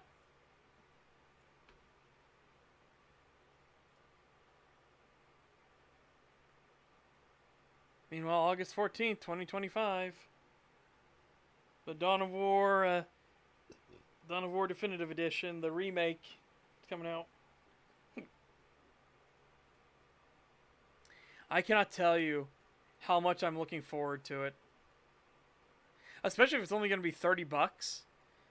That's the rumor going around. That's only going to be $30. Very much looking forward to that. Dawn of War 1 was great. And apparently it's going to have Dawn of War, Winter Assault, and Soulstorm. Dawn of War, Winter Assault, Dark Crusade, and Soulstorm all combined in one. So that's also going to be really fucking cool.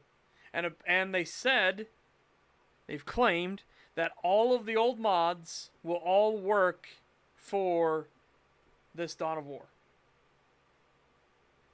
That has been the claim that's been made.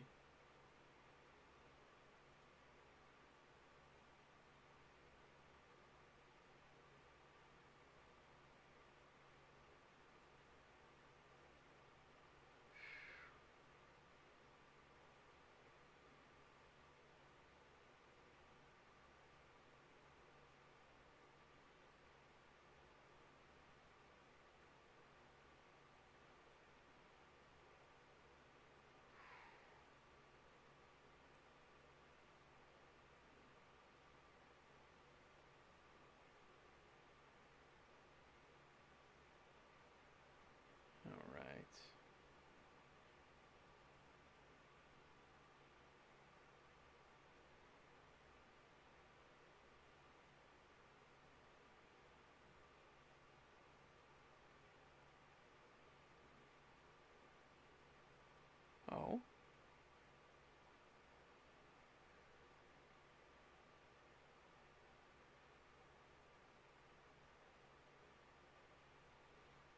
Yeah. Now there's some plans for the forest. I like it. I like it.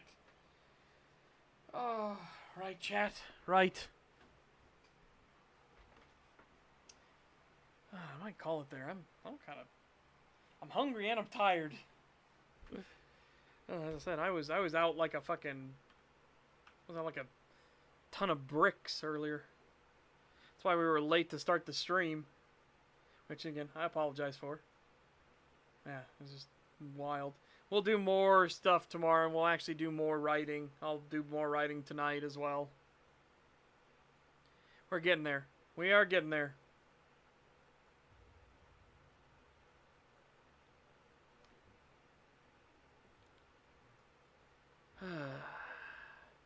Meantime, no chat. Hope you guys take care. Have a fantastic day. Stay safe and healthy. Get fit, get ripped. I will see you back here tomorrow.